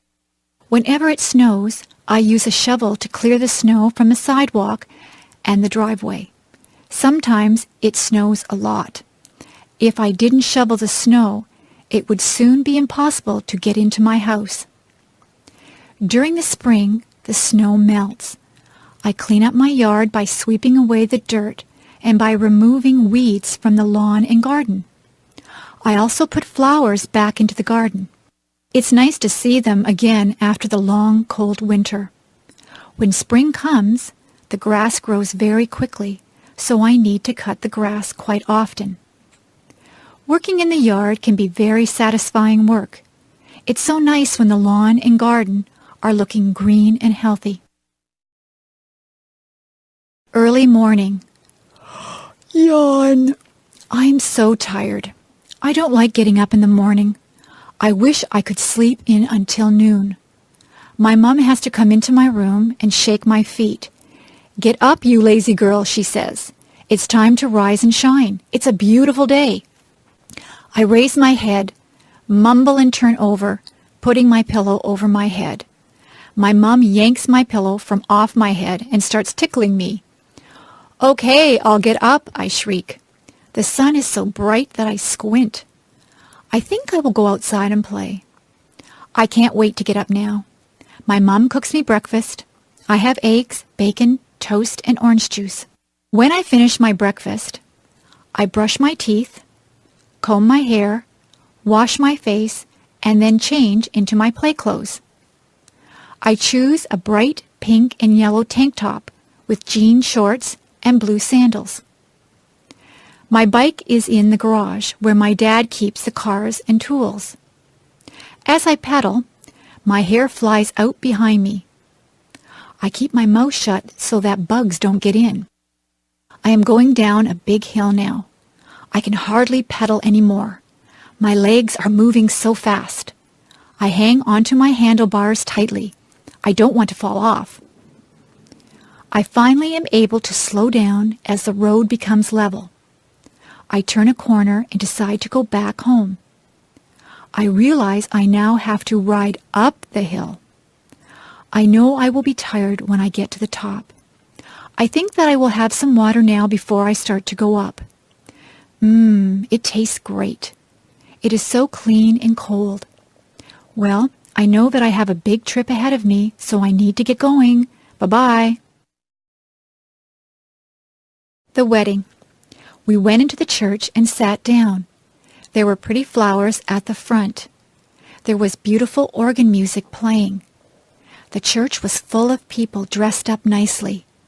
Everyone was waiting to see the beautiful bride walk up the aisle. A hush, an intake of breath. There she was. Oh, she was so beautiful. She had a lovely long white dress with pretty lace and beads. Her hair was swept up off from her face. There were curls flowing down her back. Instead of a veil, she had little flowers in her hair. Her bouquet of tiny flowers was very, very pretty. Her dad looked very proud of her. He looked just a little sad, too. At the front of the church, the groom stood waiting. He had a beautiful, tender smile on his face. He took his bride's hand as her dad left her there. They smiled at each other. The minister read, prayed, and offered some words of advice to the lovely couple. Someone sang a pretty song. The groom slipped the simple wedding band on the bride's finger. She struggled a little to put a band on his finger. Pretty soon the minister said they were now husband and wife. They kissed.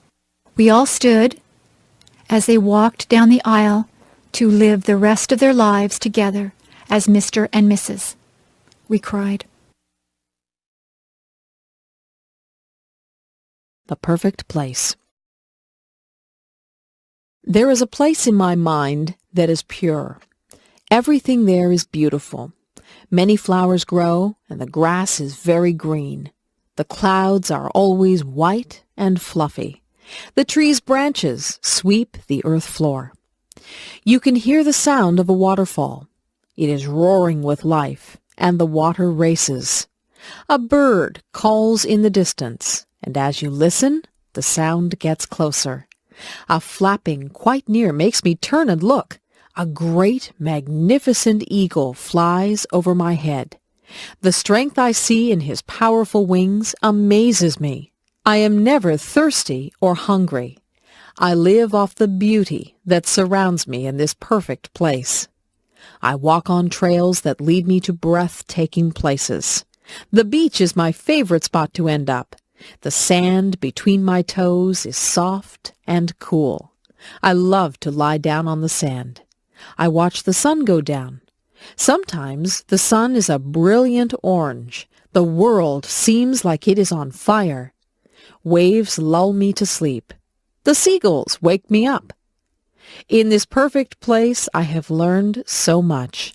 The animals and their homes are so precious. I have learned to respect the animals. They were here first. The sounds, smells, and sights are too perfect and full of life. There is no war here, no anger or stress. I don't have to worry about pollution or destruction. My perfect world exists only in my head. Maybe if we all work hard, my fantasy can become real. Visiting the zoo. When I was a kid, I always enjoyed visiting the zoo. My family lived far away from the zoo, so we didn't go there very often. But whenever we went to the zoo, I always had a fun and interesting time. Some of the animals were very large. Of course, the elephants were huge, and they had such an unusual appearance, with their big ears and their long trunk and tusks. The giraffes were very tall, with long necks that reached high into the trees. Some of my favorite animals were big cats. The lions looked very powerful, with their big teeth and paws. The tigers were just as big and strong, with yellow and black stripes. But the bears were even larger than these cats. The polar bears, with their bright white fur, liked to swim through the water. The grizzly bears had brown fur and liked to roam around on land. The animals from Australia seemed very unusual. The kangaroos, with their strong legs and long tail, could jump great distances across the ground. The baby kangaroo could go inside its mother's pouch. Another Australian animal, the koala bear, crawled slowly in the trees where it ate leaves. The monkeys and apes were also very interesting. In many ways, they reminded me of people. Some of the monkeys were very small. They could use their arms, legs, and tail to swing through the trees. Some of the apes were very large. The gorilla was the largest of all. Sometimes a big gorilla would stand up and pound his fists on his chest. To see all the animals at the zoo took almost a whole day. By the end of the day, I was very tired from walking around. But I was also very happy to see all the amazing animals from places around the world. The dentist appointment. My dentist called my house the other day. He told me I needed my teeth cleaned. I set up an appointment to see him on Saturday, June the 10th. When I got to my dentist's office, I had to sit in the waiting room. There were other people ahead of me. They finally called my name. I went into his room and sat down on a big blue chair. They leaned it back. A bright light was turned on. It hurt my eyes, so I closed them. My dentist asked me to open my mouth. I did. I thought my mouth was very big, but he told me to open it even wider. Soon he began poking around to see if I had any cavities. He flossed my teeth and put fluoride around my teeth too. The fluoride tasted like bubblegum. I had to spit into a dish-like bowl. It squirted out water. My dentist kept asking me questions. I couldn't answer because there were weird tools in my mouth. When I tried answering back, he seemed to understand, though. His helper came into the room. She asked me to open my mouth again. I had to clamp down on something that felt like rubber. She put a big camera-type machine right next to my cheek. She did this on the other side of my face as well. They took 2 pictures of my teeth. It was really cool. The dentist told me my teeth were perfect. I didn't have any problems. I could go home. See you next year, he said. Daydream. Little Annie was very bored one lazy afternoon. She had nothing to do. She had already played with her brothers in the sandbox and had tea with them and her dollies, too. She had baked chocolate chip cookies with her mom and even tasted one. They were very good, she thought.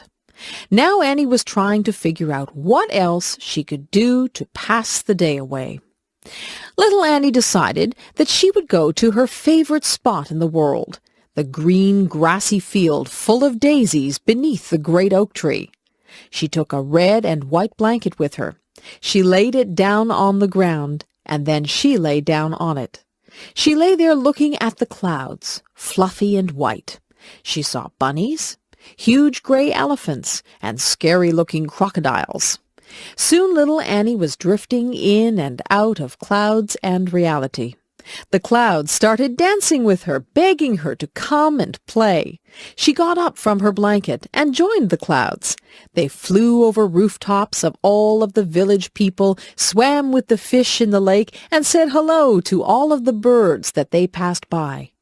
Little Annie was having so much fun. The clouds had formed into a chariot, so little Annie could drive if she wanted to. She drove over a rainbow that was bright in the sky. Then she shot through the branches of her friend's spruce tree. Annie suddenly came to a stop. Hearing someone call her name, Annie looked around. She blinked once, twice, and finally everything came into focus. Her brother was tugging at her leg, wondering why she was staring into outer space with a big grin on her face.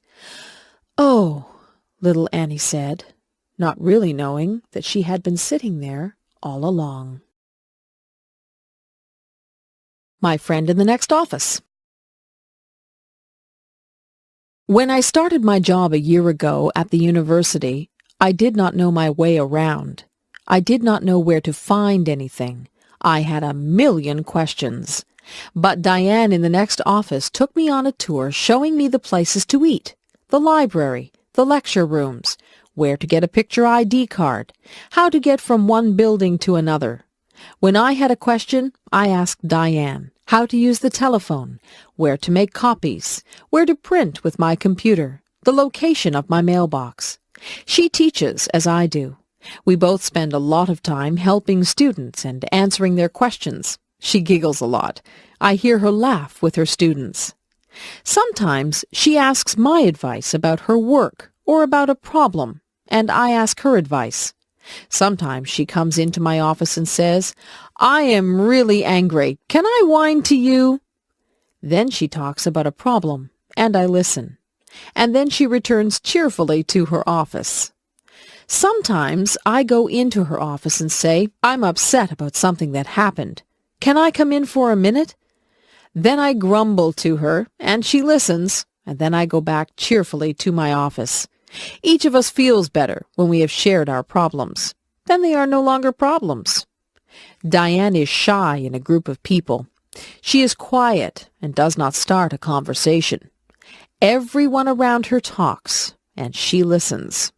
On Friday afternoons, she makes popcorn for everyone. We all sit in the staff room and eat microwaved popcorn and drink tea and talk. We start to relax for the weekend and talk about our plans. She is a good friend. She helps my students when I am not there. She wishes me good luck when I go to a lecture. I am very glad that she can be my friend in the office beside mine. The Musician. There once was a little girl named Rain Angel. She loved to sit at the piano and play. Rain Angel was a very gifted girl. She had a voice that gave people shivers, and she loved to sing. As Rain got older, she continued to love music. Rain became involved in the choirs and bands at her high school. She loved performing in front of people. She couldn't help but feel the sense of power she had when she was up on stage, and there was always loud clapping when she finished a song. Rain soon went out on her own and looked for someone that could help her become famous. Rain wanted to share her talent with the world. She felt that her special talent for music helped people feel good. Rain went out into the big world, and she did very well. She was always performing her best, and someone finally noticed her. Her new agent helped her to make her first album. Rain became famous because she never quit trying. Rain loved her new way of life. She continued singing and playing her piano. She was even taught how to write her own music. Rain Angel had always dreamed of becoming a celebrity. She always remembered her friends and family when she was famous because they had always believed in her. Rain Angel strove for a faraway place, and it became her reality. She always believed that what she wanted to become was her choice. She believed that if you have the strength and determination, you can make your dreams come true. The Circus. Wow! A big tent was in the middle of the town's parking lot. We were going to a 3-ring circus. I couldn't wait for it to begin. Inside and outside of the tent, toys, balloons, and food were being sold. All of the children were so very excited. Inside the tent, we found good seats so we could see everything. The band started to play loud music, and the ringmaster came out with a big tall hat on his head. In one ring, there were small animals, dogs, monkeys, and parrots doing tricks. The dogs were dressed in funny clothes, and so were the monkeys. They rode on bicycles, danced, and climbed ladders. There were wild tigers and lions in a big round wire cage. A man with a whip was inside the cage with them. He had them trained to jump through a hoop of fire and to roll over. He even kissed them. He was very brave. During the break in the middle of the circus, funny clowns came out and did silly things. They had happy faces and sad faces. Some had big red noses that honked if you squeezed them. There were rides on elephants, too. I didn't go on one because it cost too much money. The last act took up the whole tent. It was the acrobats. They hung from their teeth, their feet, and their necks high up in the air. They also swung high up in the air and flew to each other. It's kind of scary to watch because I was afraid they might fall. I had a very good time at the circus. However, my tummy felt kind of sick from all the cotton candy and junk food I ate. Going to the grocery store. Each week, I go to the grocery store to buy food for my family. I get a shopping cart from the front of the store, and I push the cart all around the store. The cart is large, but when I am finished shopping, the cart is nearly full. The grocery store is also called a supermarket. When I go shopping, I start out in the produce section of the supermarket. The produce section is where the fresh fruits and vegetables are kept. I like to buy different kinds of fruit, such as apples, oranges, and bananas. The vegetables that I often buy are carrots, peas, and corn. I also buy tomatoes when they are bright red in color. I often buy a bag of potatoes or a bag of rice. After visiting the produce section, I go to the meat section. Here I buy poultry, such as chicken and turkey. I often buy seafood, especially fish. I also buy beef, and sometimes pork or lamb. I also visit the dairy section, where I can buy milk and cheese. Sometimes I also buy ice cream or yogurt. When I have finished in the meat and dairy sections, I then move to the bakery section.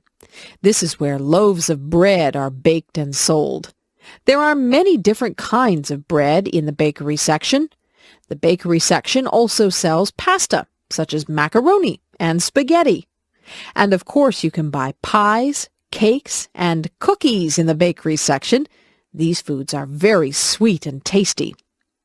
I also pick up a few other things at the supermarket, such as soap, toothpaste, and cleaning supplies.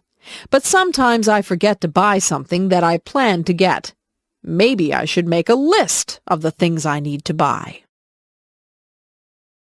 A day at the beach. When the hot summer weather arrives, many people like to cool off by visiting the beach. Often there is a cool breeze that comes off the water. And of course the water itself is cool and refreshing. One of the favorite activities at the beach is building sandcastles. Children use small shovels and pails to move the sand.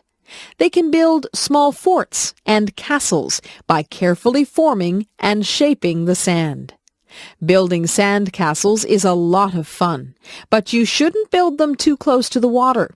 A wave might come and wash your sand castle away. There are also many games that people like to play at the beach. Some people play catch with a small plastic disc called a frisbee. The frisbee glides smoothly through the air. Other people like to play beach volleyball in the soft sand. Some people prefer just to relax on the beach. They like to lie down on a blanket and feel the warm sunshine. I like to sit on the beach with an ice cream cone, but you have to eat it quickly before it melts. Of course, the main attraction of a beach is the water. Many children learn to swim at the beach and enjoy playing in the water. Some people like to swim vigorously. Other people like to relax in the water on an inflatable floating mattress. Other people just wade around in the water as a way to keep cool. When it is a windy day, some people try sports, such as surfing. Going to the beach is surely one of the best ways to spend a summer day. Making cookies. Something smells good. My friend's mom is making cookies. They are chocolate chip, my favorite.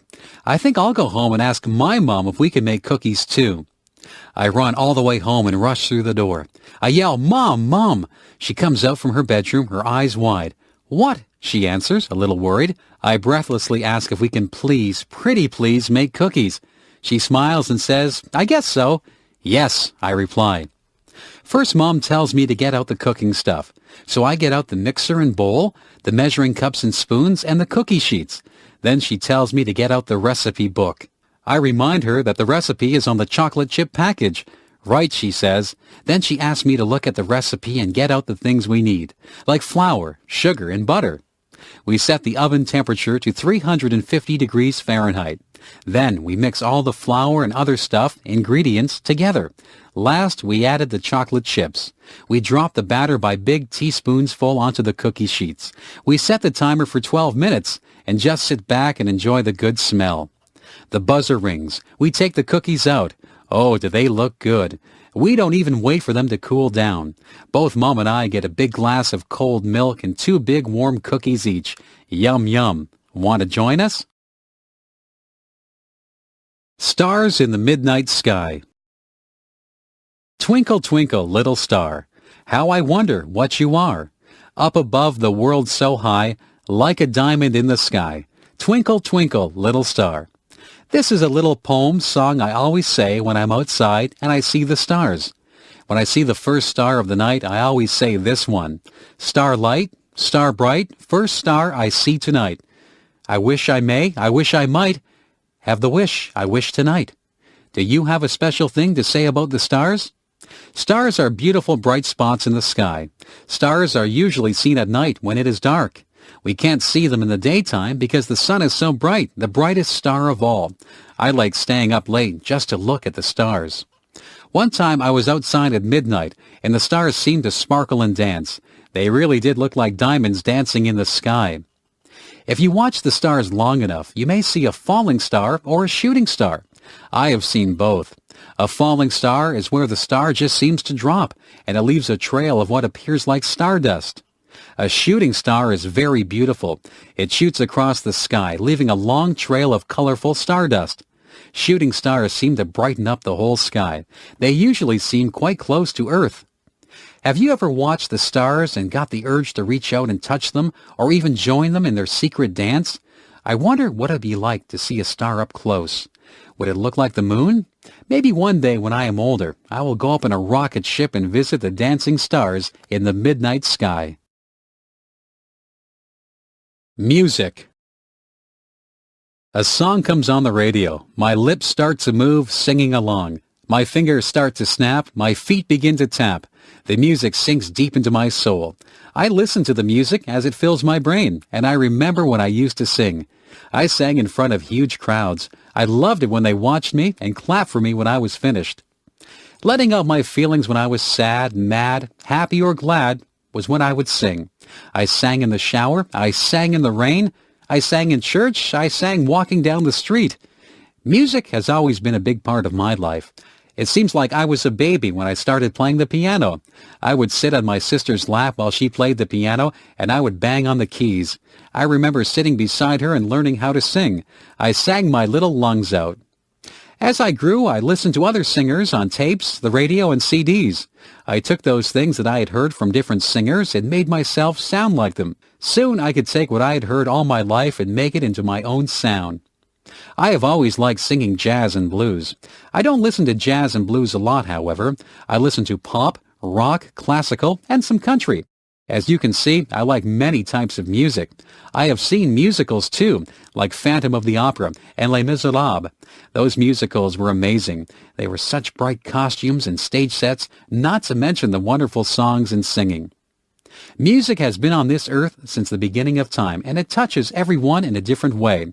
I know it has not only touched mine, but is a big part of my very being. First date. Ring, ring. The phone is ringing. My mother answers it. Hello, she says. It is for me. When I pick up the phone, I hear a boy's voice. It is a boy I go to school with. This boy is very nice, and he is cute too. He asks me if I want to go out for dinner with him tonight. I say yes. He's going to pick me up at 5:30 p.m. in the evening. He has a nice red car. Before he picks me up, I have to find an outfit to wear. I am nervous and don't know what to wear. So my sister picks out an outfit for me. I feel excited and have the sensation of butterflies in my stomach. The inside of my hands are damp too. I put on my outfit and do my hair.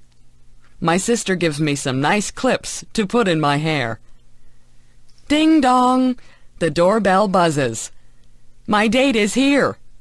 I hurry to the door so I can greet him. He tells me that I look nice and that we are going to a place called MT Belly's. When we arrive at MT Belly's, there is loud music playing. A smiling waitress comes who serves us our food. I order a large Caesar salad. My date orders steak. When it arrives, the food looks and is delicious. The waitress asks us if we want dessert after we've finished. But we are too full. So we ask for our bill to pay. My date pays for the meal. I brought money just in case we would share the cost. When we leave the restaurant, we go for a walk by the river. It is a beautiful night. I am enjoying my first date. I am laughing and having fun. It is time for us to go home. So my date takes me home. I smile and thank him for the great time. I hope he'll ask me out again. University. It's time to sign up for school. This year, Natalie is going to Brock University. She has never been to university before. She is a little bit scared. She hopes she meets nice new friends. Natalie stood in line to get her picture taken.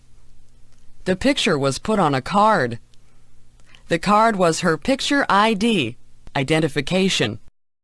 She would use this card if she needed to buy books from the school bookstore, if she wanted to get a book from the library, or if she wanted to use the pool. After all of the signing up and money was paid, Natalie went out to lunch with her mother. "Mom, I'm kind of scared about going to school. I'm going to be the youngest kid there. I don't know how to take notes. The teachers might be mean." Natalie rambled on. Her mom just calmed her down and said, "Take one day at a time, Natalie. Worry only about today." You're right, Mom. Thanks. Natalie was very scared on the first day of school. She made sure she had all of the books she needed and lots of pens, pencils, and erasers. She walked into the front of the building and went on her way to try and find her classroom. Natalie got through her classes and met a lot of new people, nice people.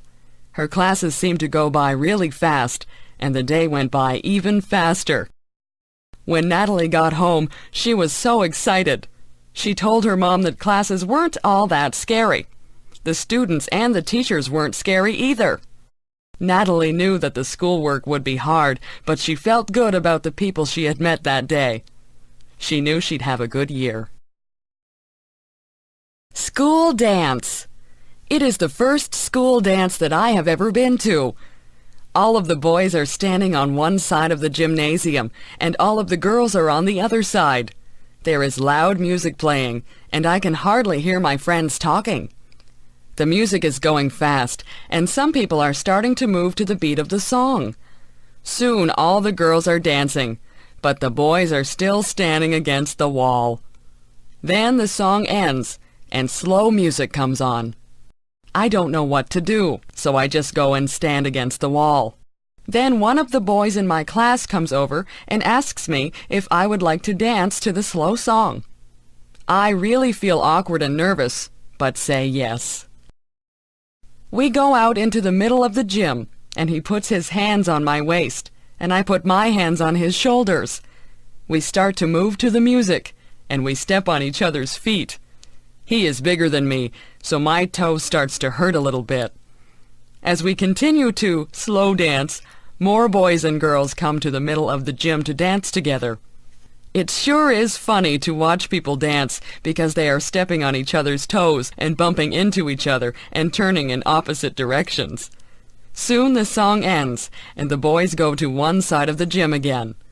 The girls decide that they want to dance to a fast song, so they stay in the middle of the gym and dance with one another. Our teachers are making sure that we are behaving because they are watching us. I wonder if they want to dance. They probably are remembering their first school dance. I wonder if someday I'll be grown up, just like the teachers, and laughing at the memories of my first school dance. I sure hope so.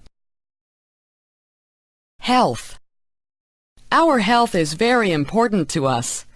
People can have good jobs, money, or good looks. However, if they become sick, those things don't mean a thing.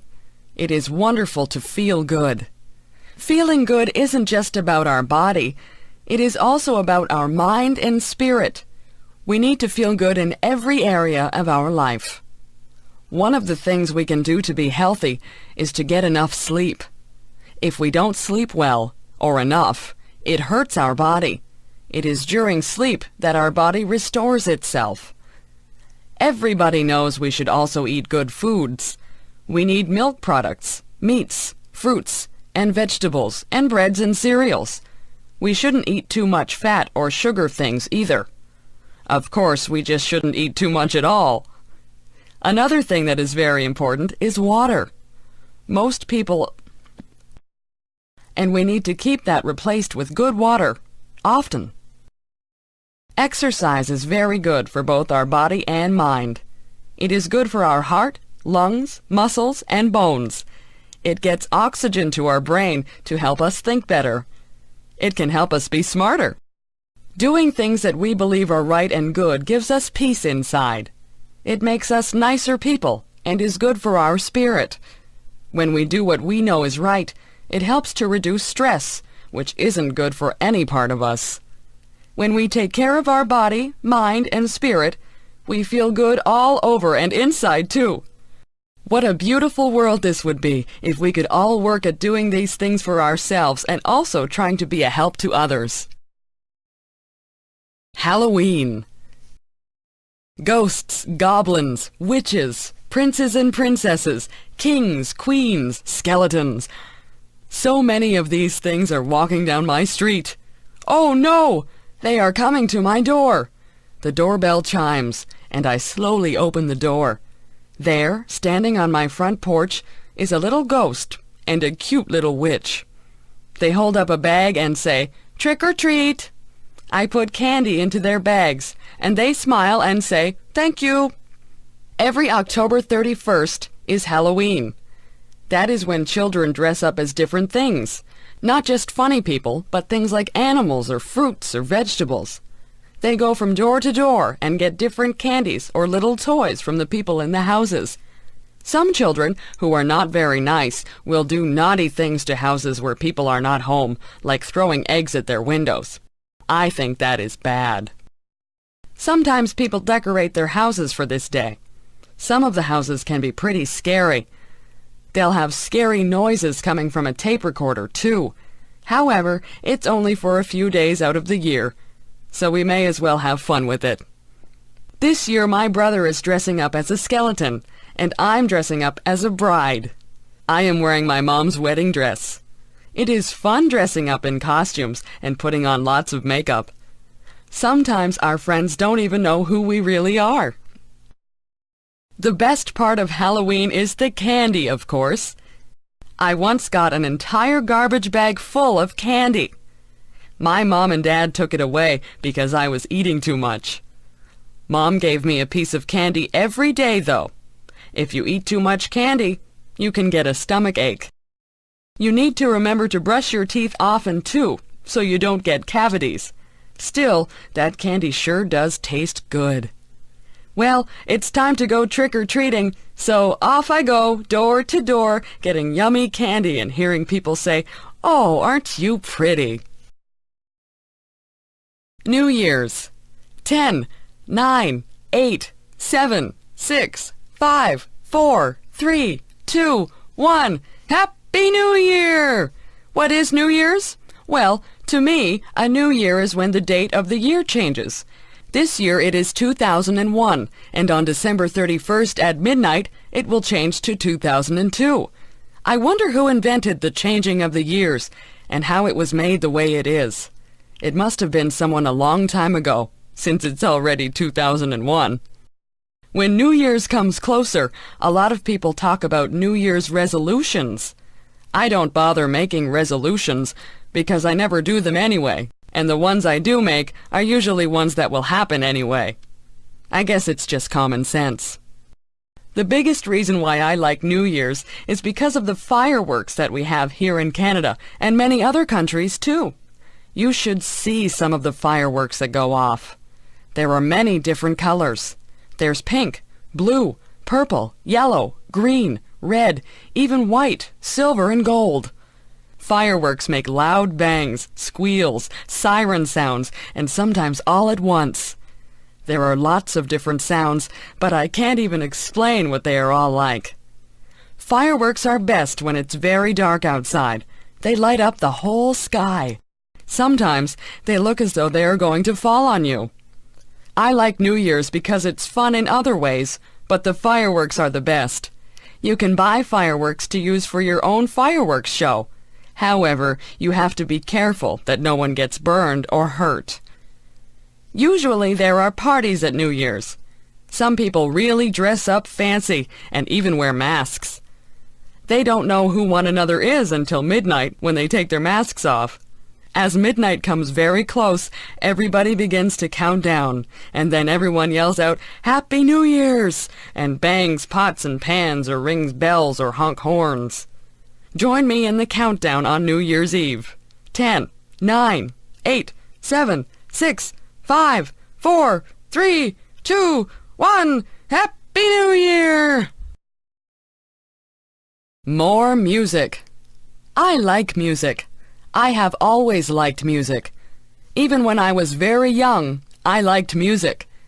I liked to listen to it and to make it. When I was a little girl, listening to nice music would sometimes make me cry. That may seem silly, but the music was so pretty that I cried. As I grew older, I started to take piano lessons. I was not very good at first, but after a while, I got better. Also, as I grew older, I started to take violin lessons. I did not sound very good at all at first, but I improved. When I was a teenager in high school, I made sure I had music classes every year. Those were the classes I enjoyed most of all. Everyone loved music, and we had a lot of fun. I started to take private singing lessons while I was in high school, too. I also sang in the choir, played in a band, and acted in plays in high school. The plays were all musicals, so I got to sing and dance and enjoy music that way also. It was so much fun pretending to be other people. When I finished high school, I went to university to learn how to be a music teacher. That was a lot of fun because every day I was with other people who loved music as much as I do. Mostly, I played the piano. But I also learned how to play the drums, a saxophone, a trombone, a French horn, a clarinet, a flute, which I really was not very good at, and a viola. I took more singing lessons, too. We did not have plays to sing and act in, but I sang in the university choir. Some years, I played the piano for other students who were learning other instruments. One year, I played duets with another girl who was also there to play piano. She and I made sure we played fast, funny songs, so we really enjoyed ourselves doing it. Now I am a music teacher. I do not have a lot of students, not as many as I used to have anyway. I still find it very rewarding. I like to see people who start off not knowing very much, if anything, and go on to be very good at creating music. I still love listening to music also. Music makes me happy when I am sad. It makes me want to dance or sing when I'm already happy. Mostly, music just makes me glad that I am me and that music is alive in me. Babies. My baby is asleep in my arms. Her soft cheek rests against my chest, while her sweet breath puffs gently on my skin. Her tiny lips are puckered a bit, her little eyelids flutter. I wonder what she dreams about as she sleeps. Does she dream? I have heard her whimper in her sleep. Sometimes she awakens with a scream. What is so scary in her little baby dreams? Once I heard her giggle as she slept. Her dreams must have been sweet that day. I have had 3 babies. The one I am holding now is my last one. My other babies are grown up more and now at school. I love their childish play and laughter. I miss their baby dimples and their baby sounds and smells. There is such joy in the birth of a new baby. We hear their first little cry, telling us all is well with their small world. We feel their newborn skin, wrinkled, soft, and slightly damp. We feel each little limb and are filled with wonder and humility. Life is good as baby takes its first food from its mother. Family gathers around, each waiting to hold and love this newest member. Each time the baby cries, its mom worries, and their bond becomes stronger. Babies have their own special smell. Some have described it as milk and innocence. It is the sweetest smell on earth, I think. It cannot be copied. Somehow it disappears as baby grows. I love to hear my baby talk. Once in a while, I can even understand a little bit. She is so serious in her baby talk that I just have to pick her up and hug her. I love to hear her say, "Mommy." When my baby is tickled, or when the dog or her big brothers do something funny, it is so sweet to hear her baby laugh. It's such a cute little giggle. Sometimes she laughs so hard, her face turns red, tears come to her eyes, and she falls down weak with the laughter. Those who watch her can't help but laugh too. I hope she always laughs so easily. The parents watch with pride and joy as baby grows and has many firsts. There is the first time baby sleeps through the night, rolls over, smiles, laughs, hugs and kisses.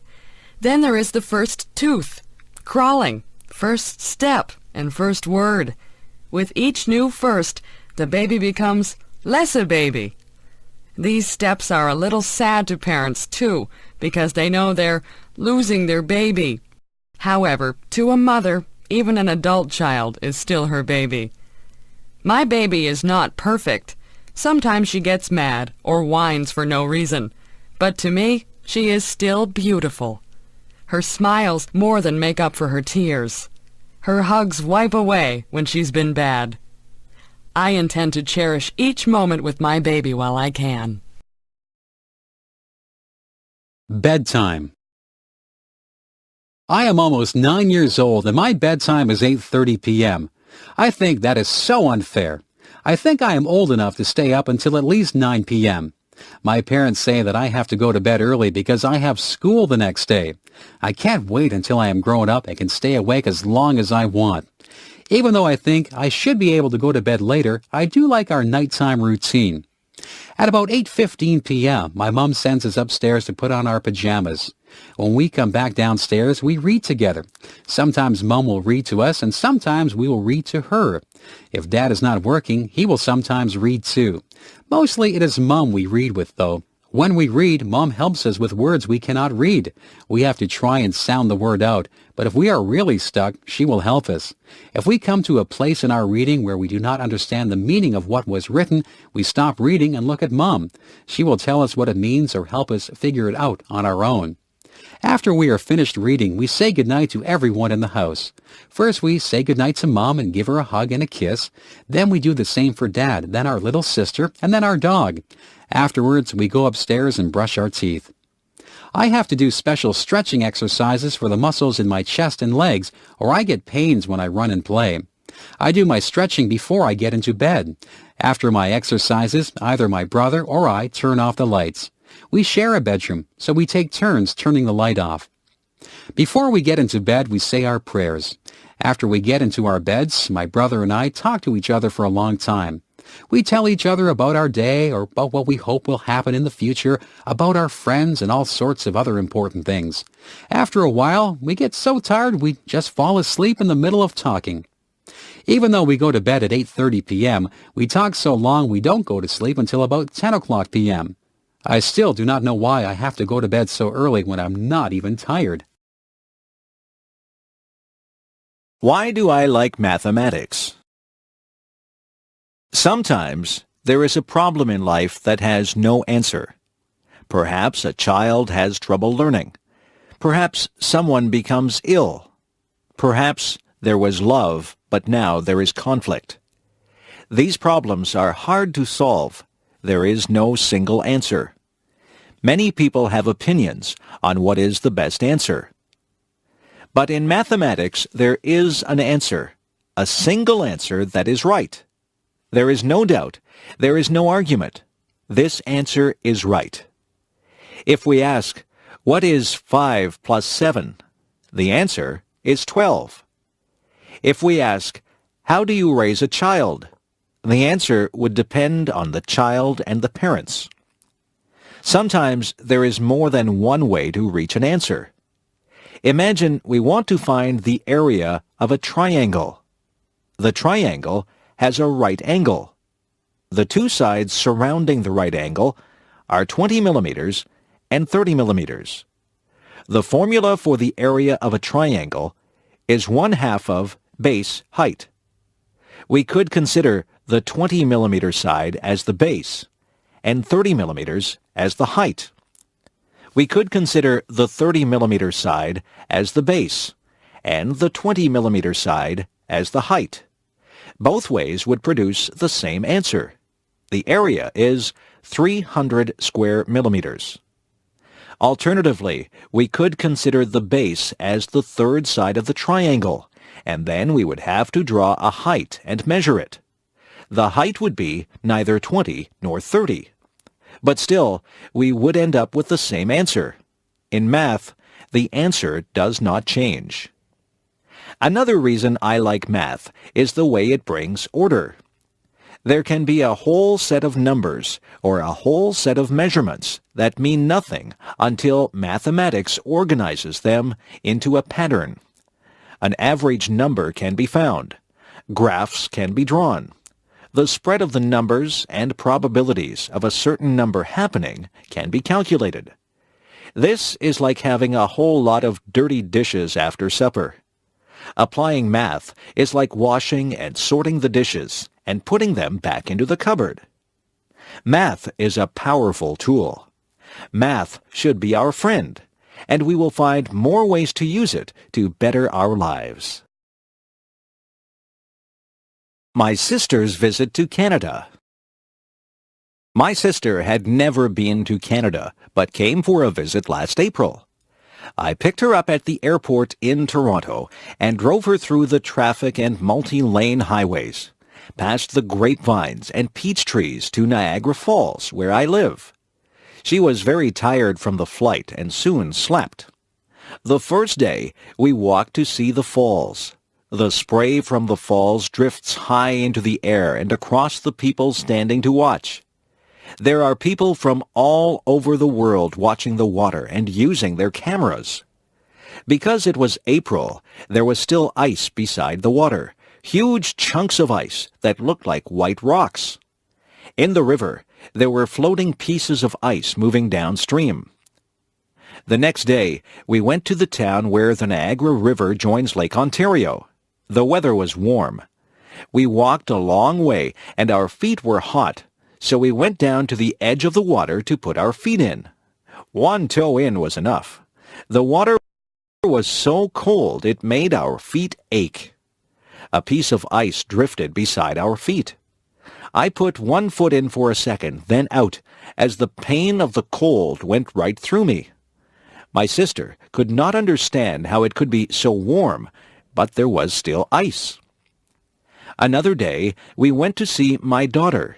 She is living on a farm, an hour's drive away. We walked through her trees. The buds were starting to turn into leaves. We stopped and looked at the spring wildflowers. We climbed across a creek by walking over a fallen tree.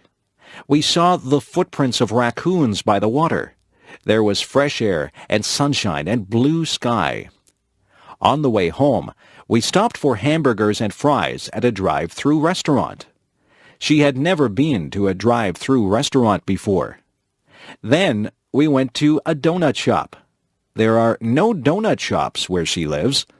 There was a choice of 20 different types of donuts, some round, some with holes, some with frosting, some with jam inside. Each was different. The days passed quickly, and soon it was time to take her back to the airport. Some of the trees now had leaves. Some of the tulips were now blooming. It was hard to say goodbye to my sister. I hope we can visit again soon. A summer Sunday. Today the sun was warm. The sky was blue with a few white clouds. It was a good day to pick strawberries. It was a good day to go to the beach. I drove to a pick-your-own farm where people can pick their own fruit and buy it. There the fruit is very fresh and delicious.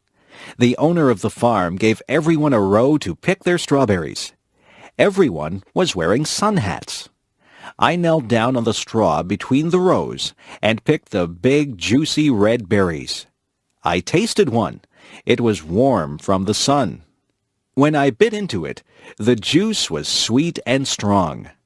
When 3 big pails were full, I went to pay for them and picked up some recipes for some strawberry desserts. I packed 2 of the pails in a cooler with some ice, and the other one we would eat at the beach. I met my daughter at the beach. She had a soft pink blanket on the sand. This beach is beside a lake, and across the lake, about 50 kilometers away, the large city can sometimes be seen. Today, the wind blew cooler air across the lake over the people on the beach. There were children playing in the water. One man helped his son dig holes in the sand, and the water ran into the holes. One lady held her children's hands and walked down into the water. Families climbed over the rocks and sat on the last rock where the water was deep. Teenagers rode bicycles and rollerblades along the path beside the beach.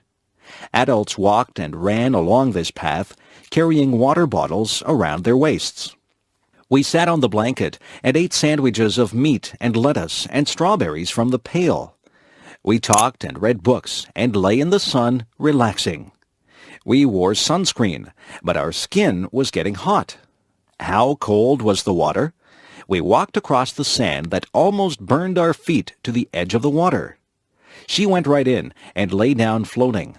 I put my toes in and felt the chill through my body. I went up to my knees, then my thighs, but that was far enough. My whole body was cooled down. I headed back to the blanket to lay in the sun again. Soon it was time to go home. She was coming to my house for supper.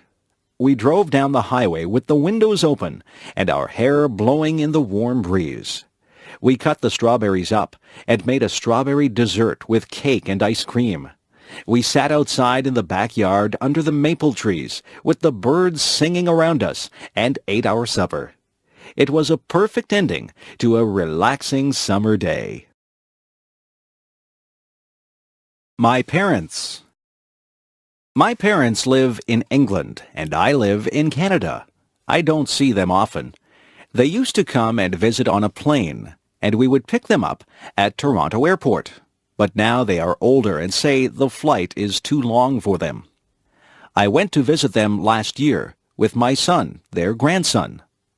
They live by the ocean, and we could hear the sound of the waves through the bedroom window and see the blue water of the English Channel. There is an island with a castle on top in the bay. We walked many times on the beach and picked up pebbles and feathers. We visited the island and walked up the steep hill to the castle. My mother likes to cook. She makes delicious cakes and pies. We went for a hike and picked wild blackberries. She made them into a pie that smelled so good coming out of the oven and tasted so good on our plates. She has many cookbooks with recipes from all over the world and likes to try new things. She can make pastry very easily and rolls it with a rolling pin quickly. When I tried to make pastry, it sticks to the rolling pin. It has holes at the bottom of the pie, and it tastes like a rock. Her pastry is crisp and tender. My father likes to garden. He grows lettuce, carrots, potatoes, tomatoes, cucumbers, and many flowers. When my mother was very ill last year, she had to stay in bed. He planted roses outside her bedroom window, so she could open the curtains and see them. Their house has a small room with windows all around, and they plant seeds there in winter in small pots. The warmth from the sun makes the seeds grow, and in spring they are a good size to be planted outside. In the house beside them and in the house in front of them, there are older ladies whose husbands have died. These ladies do not drive, so my father takes my mother and the 2 ladies to the town for shopping every week. He helps one find her groceries because she cannot see well. He helps her take tapes of books from the library so she can listen to books instead of reading them because of her eyes. He helps them cut their grass and fix anything that is broken in the house. I am very proud of my parents. They are over 80 years old and often hurt when they move around, But still, they help other people, and they help each other. They have been married for over 50 years, but still my father loves my mother enough to plant roses for her to cheer her up when she was ill. The planets of our solar system. The planet on which we live is called the Earth. Our planet is constantly moving around the sun, and each year the Earth travels all the way around the sun. But there are many other planets that also travel around the sun. Together with the sun, the planets, and various other bodies, the Earth is part of our solar system. The planet that is closest to the sun is Mercury. Mercury is extremely hot, and it is much smaller than the Earth. The second planet from the sun is Venus. Venus is about the same size as the Earth. Venus is also very hot. The Earth is the third planet from the sun. The Earth is unusual among the planets because it has such a large moon. The Earth is bigger than the moon, but the moon is still quite large. It takes about 1 month for the moon to travel around the Earth. The fourth planet from the sun is Mars. Mars is known for its red color. Mars is smaller and colder than the Earth. Mars has 2 very small moons. After the planet Mars, there are many small bodies called the asteroids.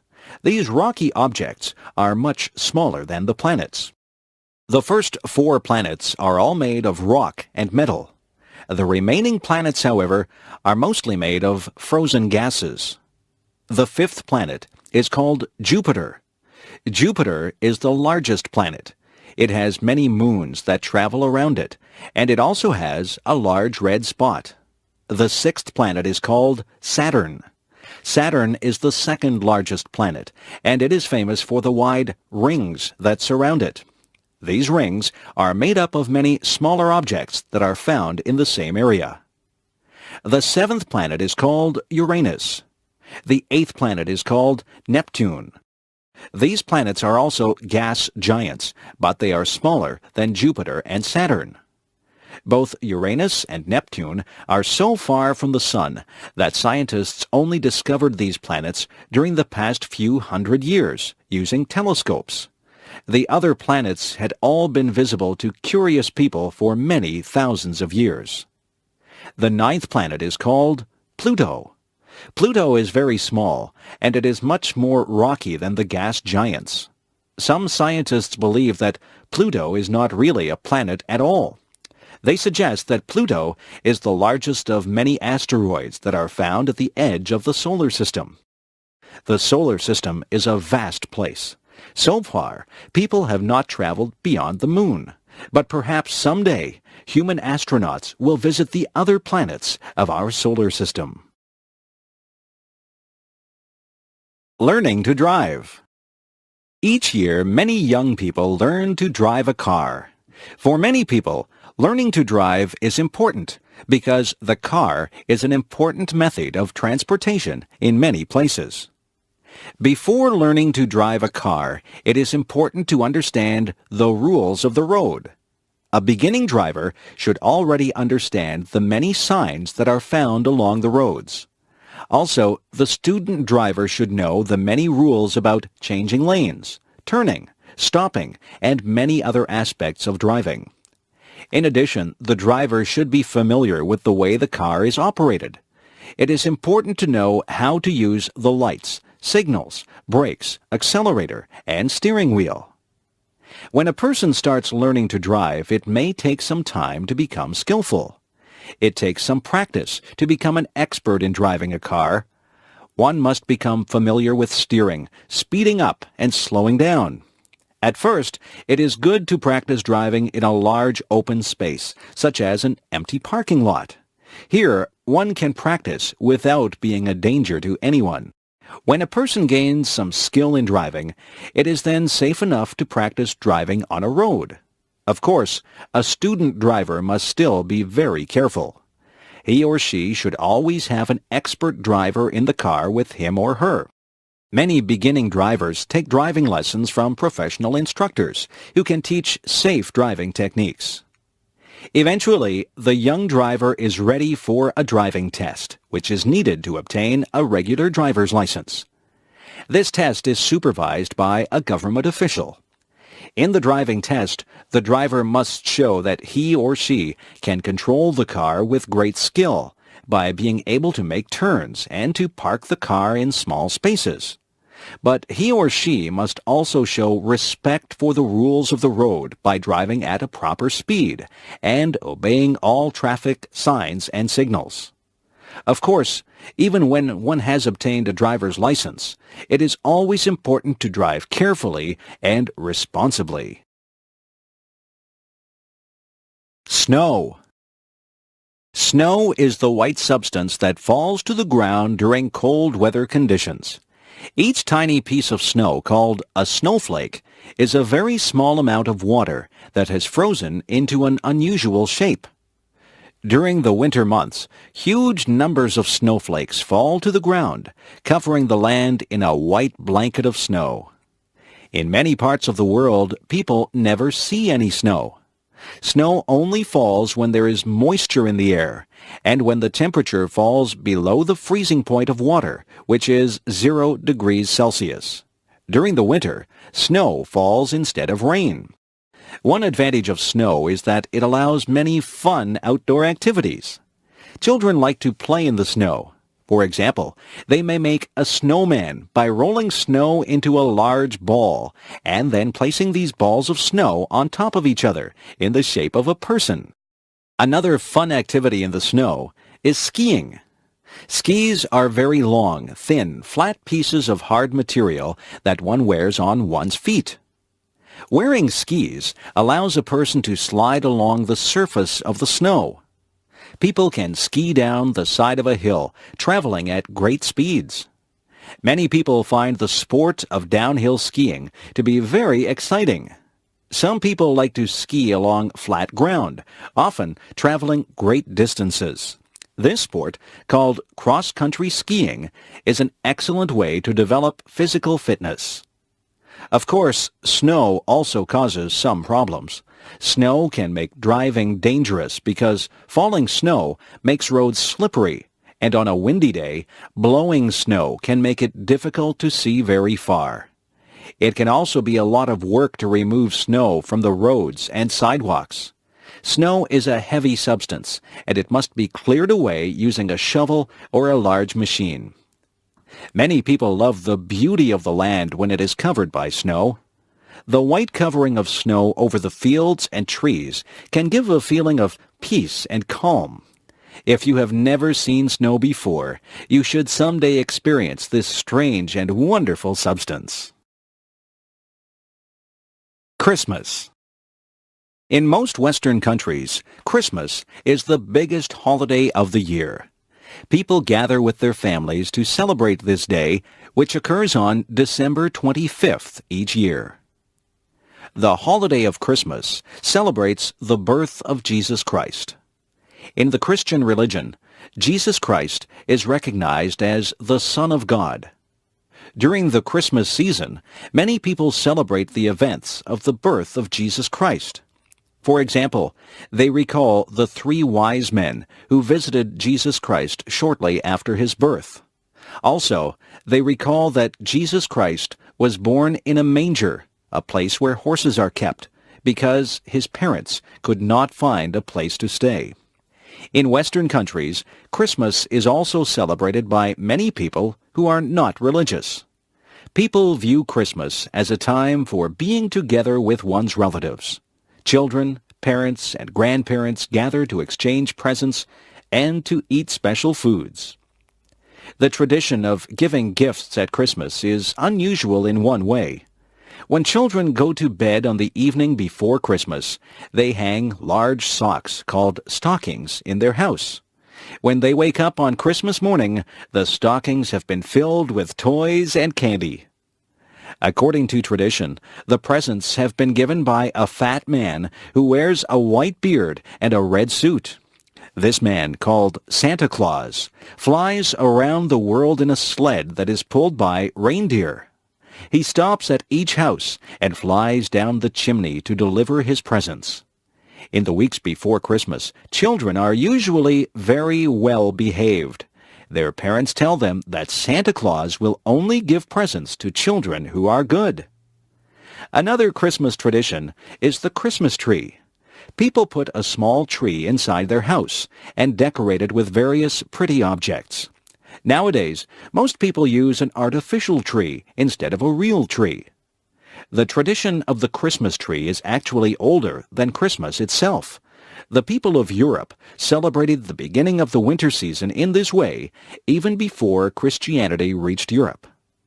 Christmas is certainly one of the most important and most enjoyed holidays in Western countries. Thanksgiving.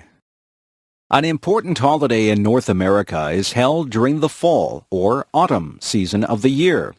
This holiday is called Thanksgiving. At this time of year, people join with their relatives to reflect upon their good fortune. Thanksgiving is a holiday that has a long history in North America. It was first celebrated when English settlers arrived in the eastern part of what is now the United States during the 17th century. When they survived the first hard year, they celebrated and gave thanks to God. They invited some of the native people to their Thanksgiving celebration because the native people had helped them to survive during the hard winter. The tradition of celebrating Thanksgiving continued and spread throughout North America. Each fall, during the time of the autumn harvest, people celebrated Thanksgiving. They gave thanks for the food of the harvest and for all the good things in their lives. Today, the tradition of Thanksgiving celebration continues. Families gather to eat a large bird called a turkey. They also eat pumpkin pie. This is a sweet dessert that is made from a large orange vegetable that grows on the ground. In the United States, Thanksgiving is celebrated on the fourth Thursday of November. But the following day, Friday, is also a holiday, and then comes the weekend. In Canada, Thanksgiving is celebrated on the second Monday of October. The reason for the earlier celebration in Canada is that the weather is colder than in the United States. This means that the harvest happens earlier in Canada, so Thanksgiving is held at an earlier date. But in both countries, Thanksgiving is a very pleasant time of year. Halloween. The holiday called Halloween is celebrated on October 31st of each year.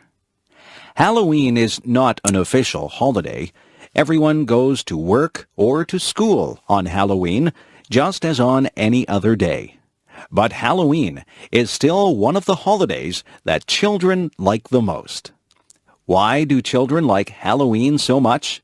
There are two reasons: costumes and candy. On the evening of October 31st, children dress up in strange and unusual costumes. They wear costumes that may look like a witch, a monster, or many other weird things. Putting on these scary costumes is a lot of fun for children. After the children put on their costumes, they walk from house to house during the evening. The children carry large bags with them. At each house, they stop and knock at the door. When an adult opens the door, the children shout, "Trick or treat!" The adult who opens the door pretends to be frightened and then puts pieces of candy into each child's open bag. At the end of the evening, the children have visited many houses and have collected much candy. During the next several days, they can feast upon the sweet candies that they have received. Another Halloween tradition is very unusual. In each house, a family gets a very large, round orange vegetable called a pumpkin. They cut a hole in the top of the pumpkin and empty out the flesh and seeds of the vegetable. Then they cut holes in the side of the pumpkin so that it appears to have eyes, a nose, and a mouth. When the carving is finished, the pumpkin looks almost like a person's face. When the pumpkin has been carved to look like a face, people place a light inside the pumpkin so that the vegetable seems to glow in the dark. This strange-looking face is called a jack-o'-lantern. On Halloween evening, one can see many of these jack-o'-lanterns, some of which are very beautifully carved. Halloween is truly a fun and interesting holiday, especially for children. Easter. Traditionally, Easter has been one of the most important holidays of the Christian religion. For Christians, the Easter holiday celebrates the death of Jesus Christ, who died for the benefit of all people. The exact date when Easter is celebrated is different each year, but it is always held in early spring, during March or April. There are two very important days that make up the Easter holiday, which occurs during the spring season. The first of these days is called Good Friday.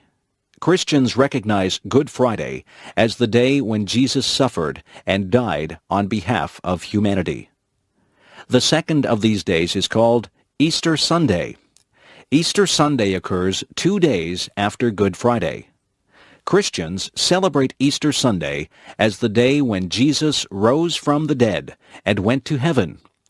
For Christians, Easter is the most solemn holiday of the year. Many people attend church services on Good Friday and on Easter Sunday.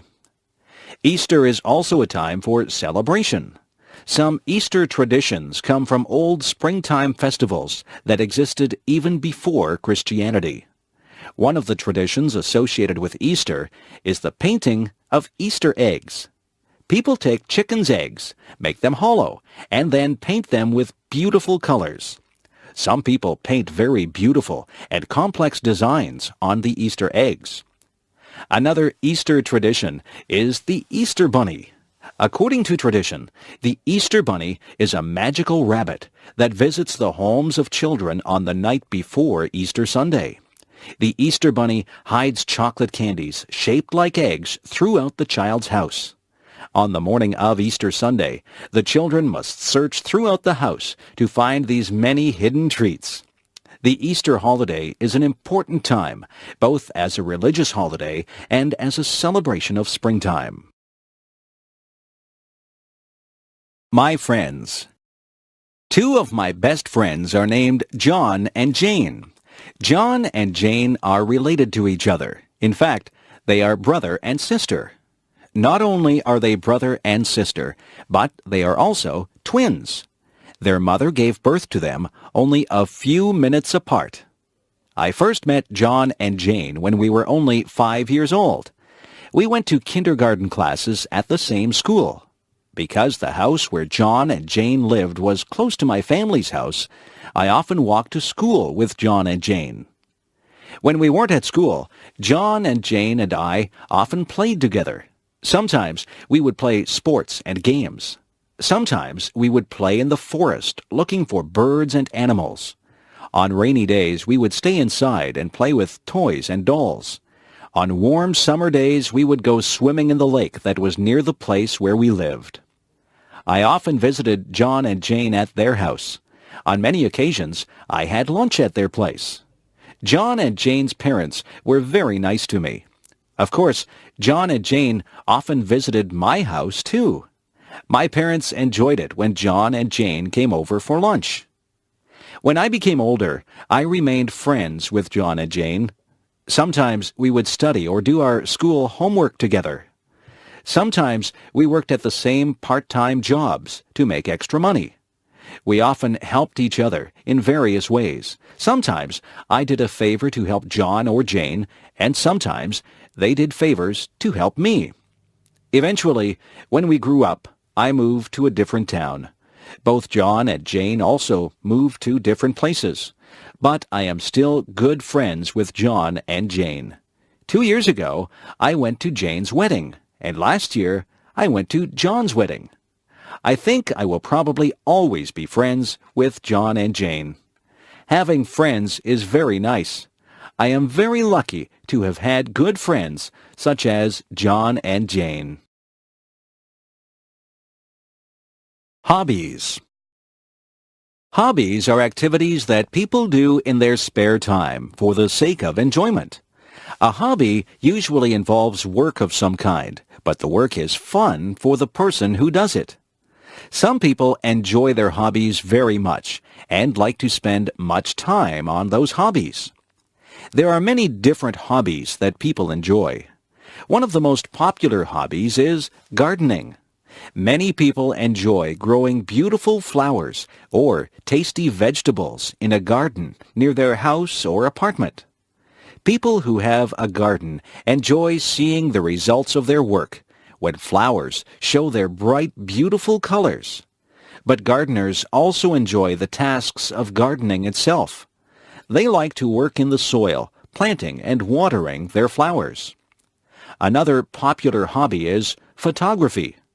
Some people enjoy taking pictures of the people and places around them.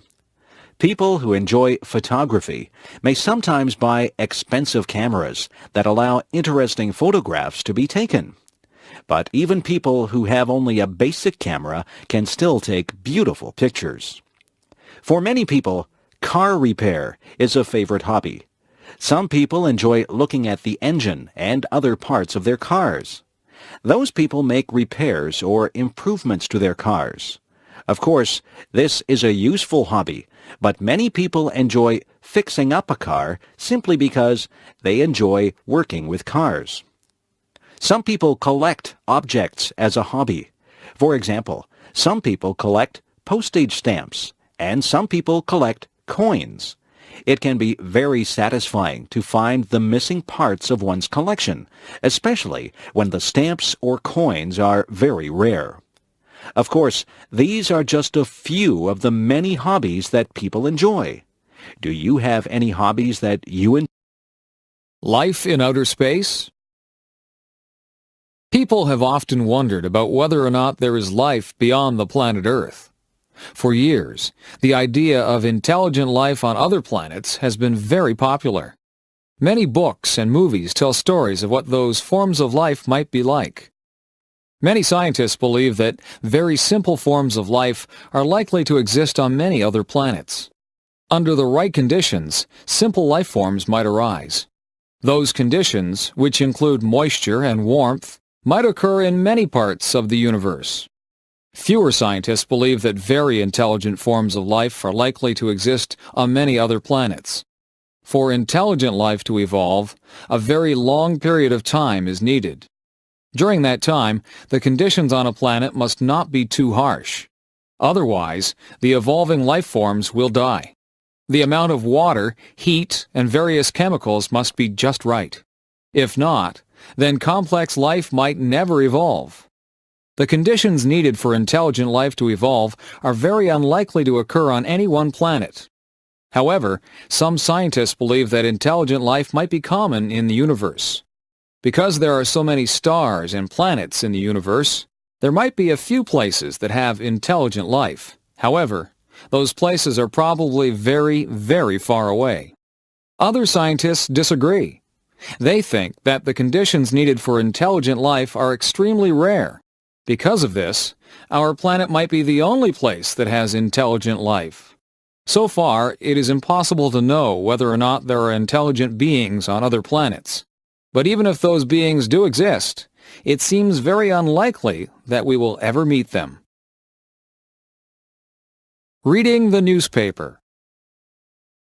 I often enjoy reading the newspaper. In my city, there are 3 different newspapers, and I look at different newspapers on different days. I find that each section of a newspaper has some interesting information. Most newspapers contain several sections that can be easily removed from the rest of the newspaper. The main section is found at the front of the newspaper. This section usually contains the most important news from around the world, from around the nation, and from the local area. Sometimes the main section also includes some pages that contain opinions about the news. The editors of the newspaper write an editorial opinion. Other writers provide many different opinions about current events. Also, some readers of the newspaper write letters to the editor in which they express their opinions. Another popular section of the newspaper is the sports section. This section contains information about many different sports events. The sports section provides scores and results from many games and competitions.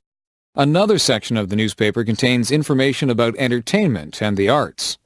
The Arts and Entertainment section tells readers about new movies and plays. It also describes new books, music concerts, and art exhibits.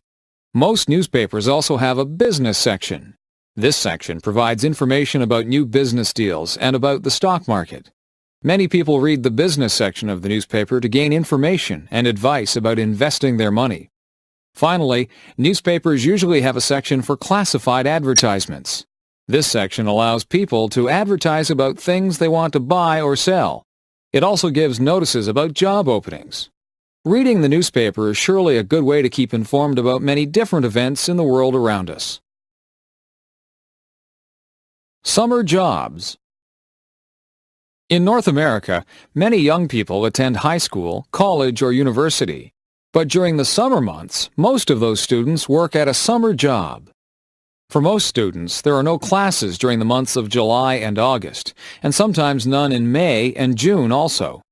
Having a summer job allows students to make money that they will need during the rest of the year. They need this money because it costs a lot of money to pay for university or college. Of course, students also want money to spend on things that are fun also. Many students have summer jobs that involve working with children. For example, some students work at children's camps, where they teach children various skills and games. Some students work as lifeguards at swimming pools and at beaches. Some students do heavy work in their summer jobs. For example, some students find jobs as construction workers. Other students work in factories, and some students work on farms.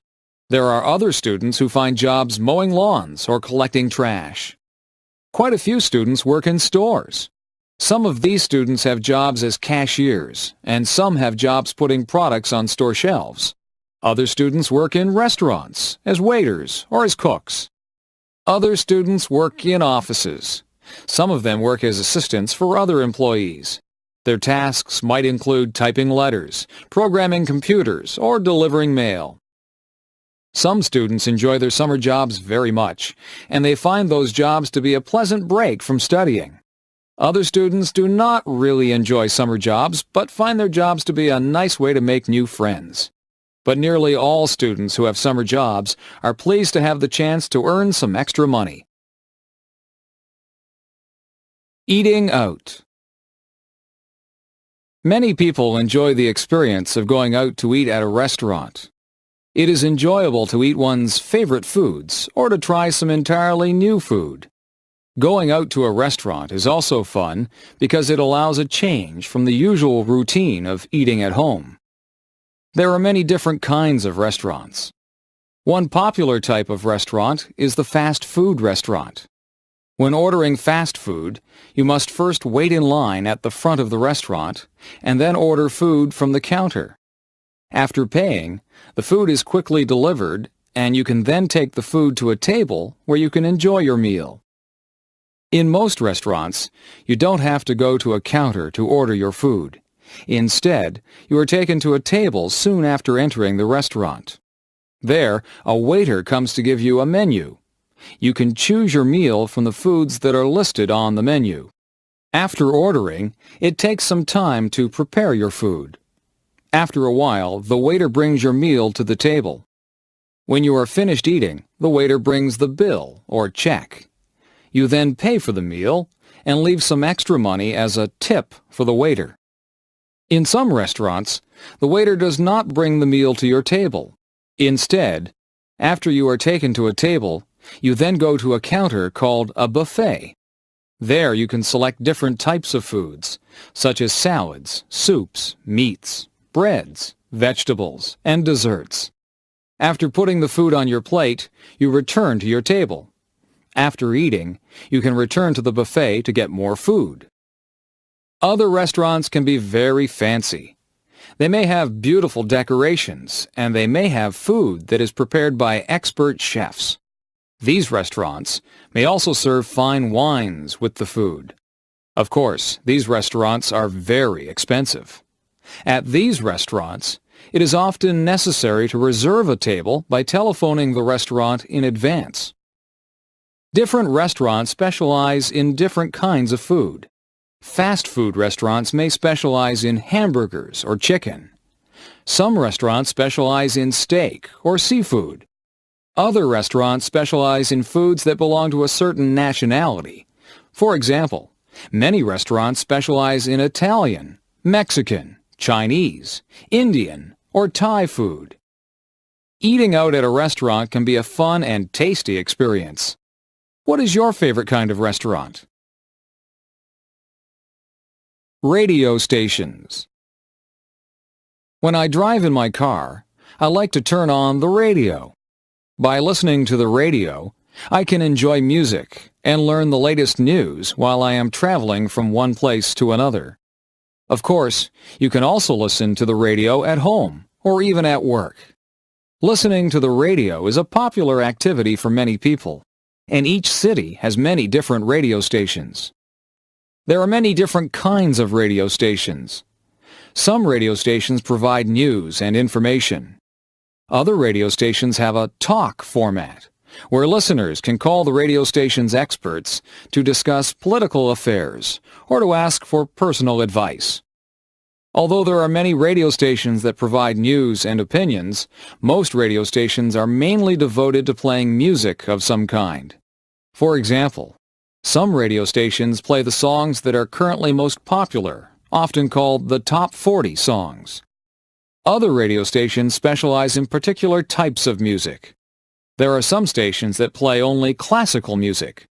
Other radio stations mainly play jazz music. Some very popular radio stations play hard rock music. Others specialize in country music.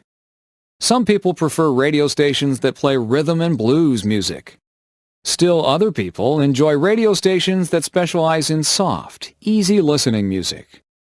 If you have a favorite kind of music, or even if you like to listen to all kinds of music, you can probably find at least one radio station that you will like.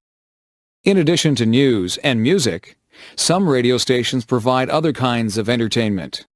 Sometimes, a story from a book will be told over the radio. Occasionally, the words of a theatrical play may be heard on the radio. Even in the age of television and computers, the radio has remained an important source of entertainment and information. People will surely listen to the radio for a long time to come. Being a good citizen. Every society has laws that regulate the way people behave. A good citizen should obey laws. However, there is more to being a good citizen than merely obeying laws. There are many other things that people can do to make their society a pleasant one for every person. One way to be a good citizen is to be polite in everyday activities. For example, when passing through a door, a considerate person will hold the door open for a person who is close behind. Holding doors open is especially important when someone is carrying a heavy load. Being a good citizen is very important when traveling on the roads and streets. Pedestrians, bicyclists, and car drivers should all follow the rules of the road. Bicyclists should yield to pedestrians, and car drivers should yield to both bicyclists and pedestrians. Drivers should also allow other drivers to merge into their lanes. Also, drivers should avoid honking their horns except when this is necessary. A good citizen will also avoid doing things that interfere with others. For example, a considerate person does not smoke cigarettes in areas where this might irritate others. Also, a polite person avoids playing music so loudly that other people will be annoyed. And, of course, a good citizen avoids littering or making a mess. Other ways of being a good citizen involve greater effort. Some people serve their community by doing volunteer work of some kind. Other people help by donating money to a charity. Another way to serve the community is to donate blood. Blood donors are needed so that there will be enough blood available to help people who are sick or injured. Being a good citizen is very helpful for the community, and it also gives a feeling of satisfaction and pride. Visiting the doctor. When people feel sick, they go to a doctor. But sometimes people visit the doctor even when they are not sick. Doctors can perform a medical checkup to find out if a person is healthy. By performing this physical examination, the doctor can identify any health problems that might be developing. During a checkup, the doctor examines your eyes, ears, and throat. The doctor uses a small flashlight to examine the eyes, ears, and throat. It is important to make sure that the eyes react normally to changes in light. It is also important to make sure that the ears and throat have a normal appearance. When the doctor examines your throat, he or she will ask you to open your mouth wide and say, "Ah." The doctor uses a stethoscope to examine the patient's heartbeat. The stethoscope hangs around the doctor's neck. By using a stethoscope, a doctor can hear the patient's heartbeat very clearly. While checking the patient's heart, the doctor also listens carefully to make sure that the patient's breathing is normal. The doctor also checks the patient's blood pressure. Blood pressure is measured by placing a cuff around the arm. Air is then pumped into the cuff, and this allows blood pressure to be measured. Having very high blood pressure or very low blood pressure is not good for one's health. It is better to be in between. Another part of the examination is a test of the reflexes. The doctor tests the patient's reflexes by gently hitting his or her knee with a small hammer. If a person has normal reflexes, the leg will extend suddenly. Sometimes a doctor may give injections using a needle as an extra part of the checkup. These injections, called vaccinations, prevent the patient from developing certain illnesses. Medical checkups can help to maintain health, but people should also maintain their health by leading a healthy lifestyle. A small town. I grew up in a small town. There were only about 2,000 people who lived in the town where I grew up. When a town is very small, it is also called a village. My village was surrounded by many farms and many lakes. The house where my family lived was near the middle of the town. On the streets where we lived, most of the houses were similar in size, but many of them had different shapes and different colors. Each house was surrounded by a yard, where people grew their lawn and their garden. Often, I would walk from my house to the downtown part of the village. Downtown is the area where the stores and shops of a town are located. Because I lived in a small town, it was a short walk to the downtown area. Along the main street, there are several different kinds of stores. Some stores sold food, some stores sold clothing, and some stores sold hardware or building supplies. It was also a short walk to the schools in my town. When I went to elementary school, it would take about 10 minutes to walk to the school. Some of my friends lived on the same street where I lived. Sometimes we walked to school together. During the summer months, many people came from the big city to visit our village. The people liked to get away from the busy streets of the city. They enjoyed the quietness and the slow pace of village life. They also liked to spend their vacations near the lakes that were near the village. People from the city often said that people who live in villages seemed very friendly. When I grew up, I left my village and I went to work in a larger town. But sometimes I like to go back and visit the place where I grew up. Personal computers. During the 1980s and 1990s, personal computers became very widespread. The use of the computer has changed people's lifestyles in several ways. Before 1980, hardly anyone owned a computer. Only governments and large companies had computers. But throughout the 1980s and 1990s, computers became much cheaper, faster, and smaller, and they held much more memory. More and more people were able to afford to buy a computer. By the year 2000, computers had become very common. For many people, the personal computer is used mainly for performing calculations and for word processing. For example, people can calculate their finances on the computer. They can also use the computer to type their written documents, such as essays or letters.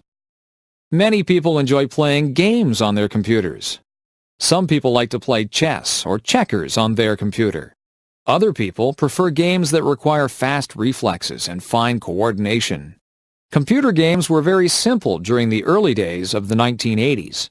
Today's computer games show detailed images and sounds. Another very popular use of computers involves communication. Many people keep in touch with their friends and relatives by using electronic mail or email. Email allows people to send letters instantly to people far away. It is even possible to attach pictures to one's email messages. Many people also like to use their computer to gain information on the Internet. The Internet is a vast network of electronic pages where people can find information on many different topics. For example, people can read newspapers and magazines on the Internet. Personal computers have only existed for a short time. But for many people, those computers have quickly become a very useful part of everyday life. Methods of transportation. In the modern age, people often travel long distances. Sometimes people travel for reasons related to their work. Sometimes they travel as tourists. And sometimes people travel to visit relatives and friends. There are many different ways that people can travel. Some forms of transportation move people along the ground. Other methods of transportation move people across the water or through the air. Airplanes provide the fastest method of traveling. Modern jet airliners travel at about 1,000 kilometers per hour. These airplanes cruise through the skies almost 10 kilometers above the level of the sea. Jet airplanes allow people to travel great distances in a short time. For example, it is possible to fly across a great ocean, such as the Pacific or the Atlantic, in several hours. Ships were once the only way to travel across the oceans. Before airplanes, it took many weeks or months to travel around the world. Today, many people still travel by ship when crossing smaller bodies of water. Some ships, called ferries, allow people to bring their cars with them onto the ship. Some people also like to travel by ship as part of a holiday. These holiday ships, called cruise ships, stop in several interesting ports along the voyage. Trains are very popular in many places. In some places, such as Japan and France, trains travel at high speeds of about 300 kilometers per hour. These trains move people throughout the country very quickly and efficiently. Trains are also used to move people over short distances, such as the trip from one's home to one's workplace. Buses and cars are also widely used for transportation. Some people travel by bus or car for only short trips, but sometimes buses and cars are used for very long journeys. In North America, many people have driven across Canada or the United States in their cars. The wide, smooth roads allow cars and buses to travel quickly from one place to another. There are many different methods of transportation. Which one do you think is the best? A life experience. My friend Lanny and I went to Burger King yesterday. We ordered a big order of French fries and a couple of drinks. Lanny got a strawberry milkshake. I picked out a table near the window so we could look at the people passing by. As we were sitting there, we heard our favorite song, Butterfly, by the band Crazy Town, come on the radio. We looked at each other with big grins on our faces and started singing and dancing. It was great fun. Many people began staring at us, wondering why we were so happy. We didn't care. We just kept on moving and enjoying ourselves. The song ended and we were almost finished our food. We sat and talked about what was happening in our lives. She had just bought 4 new t-shirts for the summer. The new sandals she had gotten for her birthday had given her really bad blisters on the sides of her feet. When she wore other shoes, she had to wear band-aids on the blisters. I told her that I had bought 4 new CDs. I love music. As we finished our conversation, we finished off our drinks. I like going out with Lanny and talking. Lanny is my best friend, and I can talk to her about anything. I am glad I have her to share my life with, even if it is as simple as going to Burger King and eating French fries. Lanny and I are planning to travel together, so we are trying to save our money. Our French fries and drink only came to about $6, so we didn't feel too bad about spending our money. I wonder, though, if McDonald's would have been cheaper. Airplane ride. Tasha signed a piece of paper which gave her a chance to win a free airplane ride. She put her name, address, and telephone number on that piece of paper. A few days later she got a telephone call. It was the man that was holding the ticket draw. Tasha didn't think she would win, but the man on the telephone said she did. She listened as the man told her where she would have to go to get her free airplane ride. She had to go near the town of Grimsby. She was allowed to pick a friend to go with her on the airplane ride. Tasha was so happy. She asked her twin sister Tanya to go with her. Tanya was very excited. Neither of them had been on an airplane before. When they got to the airplane center, Tasha and Tanya were nervous. They knew the airplane was small, so that meant only the pilot and them were going to be in the plane. Their mum took a picture of them beside the plane before they left. Tasha and Tanya hopped into the plane. They put their seatbelts on and got ready for takeoff. Tasha got to sit in the very front, right beside the pilot. Tanya sat behind Tasha. The girls laughed nervously as the plane started rolling down the runway. They went faster and faster, trees passing by quickly. There was a powerful surge making everyone's head jerk back. The plane started lifting off the ground. Up, up, and away! They were up off the ground and flying high in the sky. It seemed as though they could get anywhere within a matter of seconds. They flew from Grimsby to Beamsville, where they saw their high school, then on to St. Catharines, and then Niagara Falls. They even flew over top of their house. They took pictures of their house. They could see their pond from way up there, too. The pilot asked Tasha if she wanted to fly the plane. Sure, Tasha said. So Tasha took the steering handle and began to fly the plane. She didn't really know how to fly it, so when she pulled the handle down, the plane shot upward. Both of the girls squealed. Tasha leveled the plane and flew smoothly from then on. Soon it was time to go back to Grimsby. The pilot took over again. We braced ourselves as the landing strip got nearer. The landing went smoothly with Tasha and Tanya beaming as they looked out at the ground. They hopped off of the plane, thanked the pilot, and ran to tell their mum about their wonderful experience. A rainy day. The clouds were very gray. There was a loud boom that came from the sky. A bolt of lightning struck down a tree. All of a sudden, buckets of rain came pouring down. Jane and Bill were walking in a park when the rain started. Jane wanted to take pictures of the flowers, but the rain got her camera wet. She had to put it away so that it wouldn't get ruined. Jane was going to hide under a big tree to stay dry, but Bill told her that was not a safe idea. He said that she could get hurt if the lightning hit the tree. The tree could break and fall on her, or the lightning could even hit her. The air was very chilly. Jane and Bill put on their sweaters and raincoats to keep warm. Jane took her umbrella out and put it up. They both walked under it to stay dry. The ground was really wet and muddy.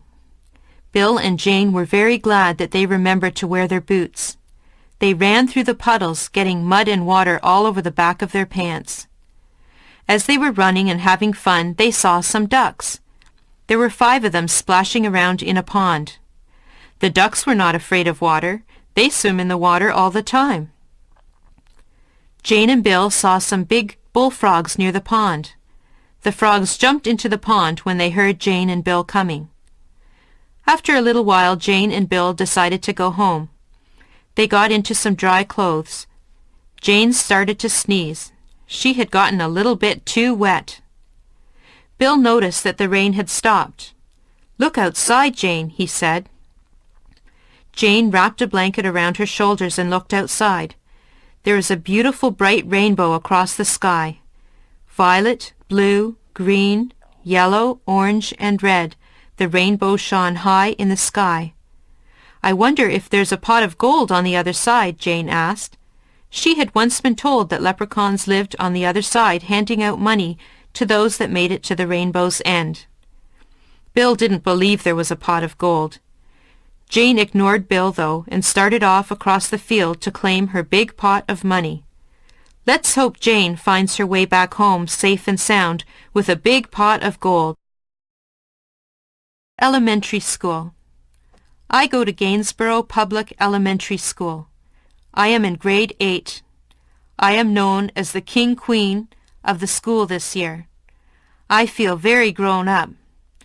I love being the oldest kid in the school. My friends and I are told that we are examples to the younger kids in the school. That means we need to be good. I remember looking up to the grade 8 kids when I was younger. I remember thinking how big and wise they seemed to be. Now that I'm in grade 8, I hope that the younger kids see me as wise. I want to be a music teacher or maybe a nurse. My school counselor helps me plan for high school. I am nervous because I know I will not feel like the king anymore. Things will be so different. I am excited because I will be meeting so many new people. I am looking forward to my graduation. I will wear a pink silky dress. My shoes are a light pink too. My date's name is Chad. He is very nice. He is a good friend. I have known Chad since I was a little girl. I know that my future will be a bright one. I will miss all of my friends, but I know we will see each other again someday. The middle child. I am the middle child of the family. I think it is nice in some ways. I have an older sister from whom I can borrow clothes from if she lets me. I get to meet my older sister's friends, although sometimes they think that I am too young to be with them. I have a younger brother. He is cute, but sometimes I have to babysit him. There are good things and bad things about being the middle child. My sister is the eldest child. She was the first child, so she spent time alone with my parents. She got lots of attention when she was first born. They took lots and lots of pictures of her. All her clothes and toys were brand new. I got her hand-me-downs. My parents were the strictest with her. They had lots of rules for her to follow. She is the first child, so they want her to be perfect. My younger brother is the baby of the family. I think that we all spoil him. We let him get away with some things that he shouldn't get away with. His room is always messy, and my mother never gets mad about that. She gets upset with me if my room is messy. She tells me that I'm old enough to keep a nice, clean room. It's no good thinking about which position you would like to hold in the family. You really don't have a choice about that. I think I like being the middle child. I can relate to my older sister and my younger brother. Yes, I think the middle is probably a good place to be. Advice to a student from a foreign country. My advice to a student from a foreign country would be to talk, talk, talk. Talk as much as you can to the people who live in the place that you are visiting. Talk to them and practice your new language skills. Learn all the funny sayings and different words that make up their language. Talking is the only way to really learn a language. Listen to people and talk to people. If you talk to people, you will also learn about their culture. I have a friend from Japan. His name is Nori.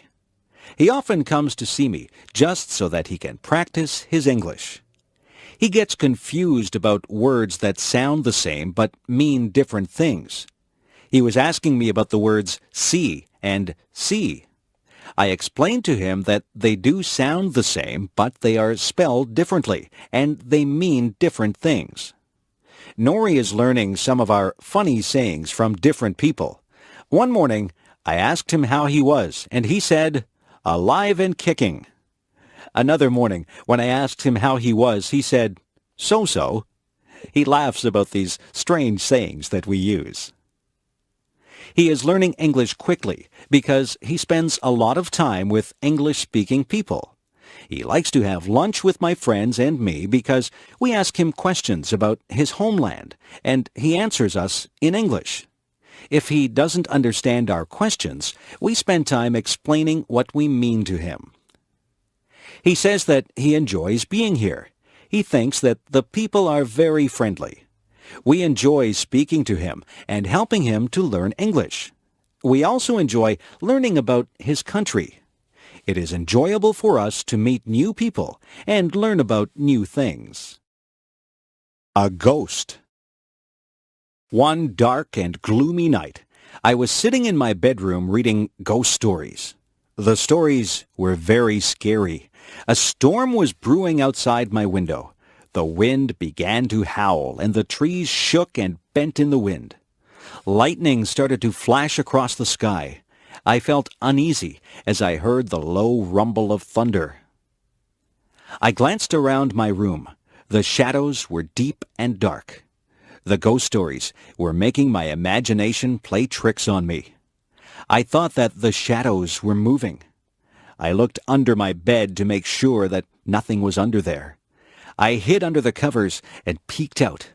I was starting to hear things. A big streak of lightning flashed across the sky, and a loud clap of thunder made me jump. I was very nervous. All of a sudden, I heard a noise. It was coming from my closet. I thought that it must be a ghost. I looked out from under my covers and waited for the ghost to appear. My face was white, and I was very, very scared. Then I heard the noise again. Yes, there was definitely a rustling in my closet. I stayed very still and did not make a sound. I watched the closet and hoped that the ghost would not come flying out at me. Something started to come out of the closet. I squeezed my eyes shut. I didn't dare look at the ghost. I heard it come out of the closet. I felt it jump up on my bed. I was still too scared to look.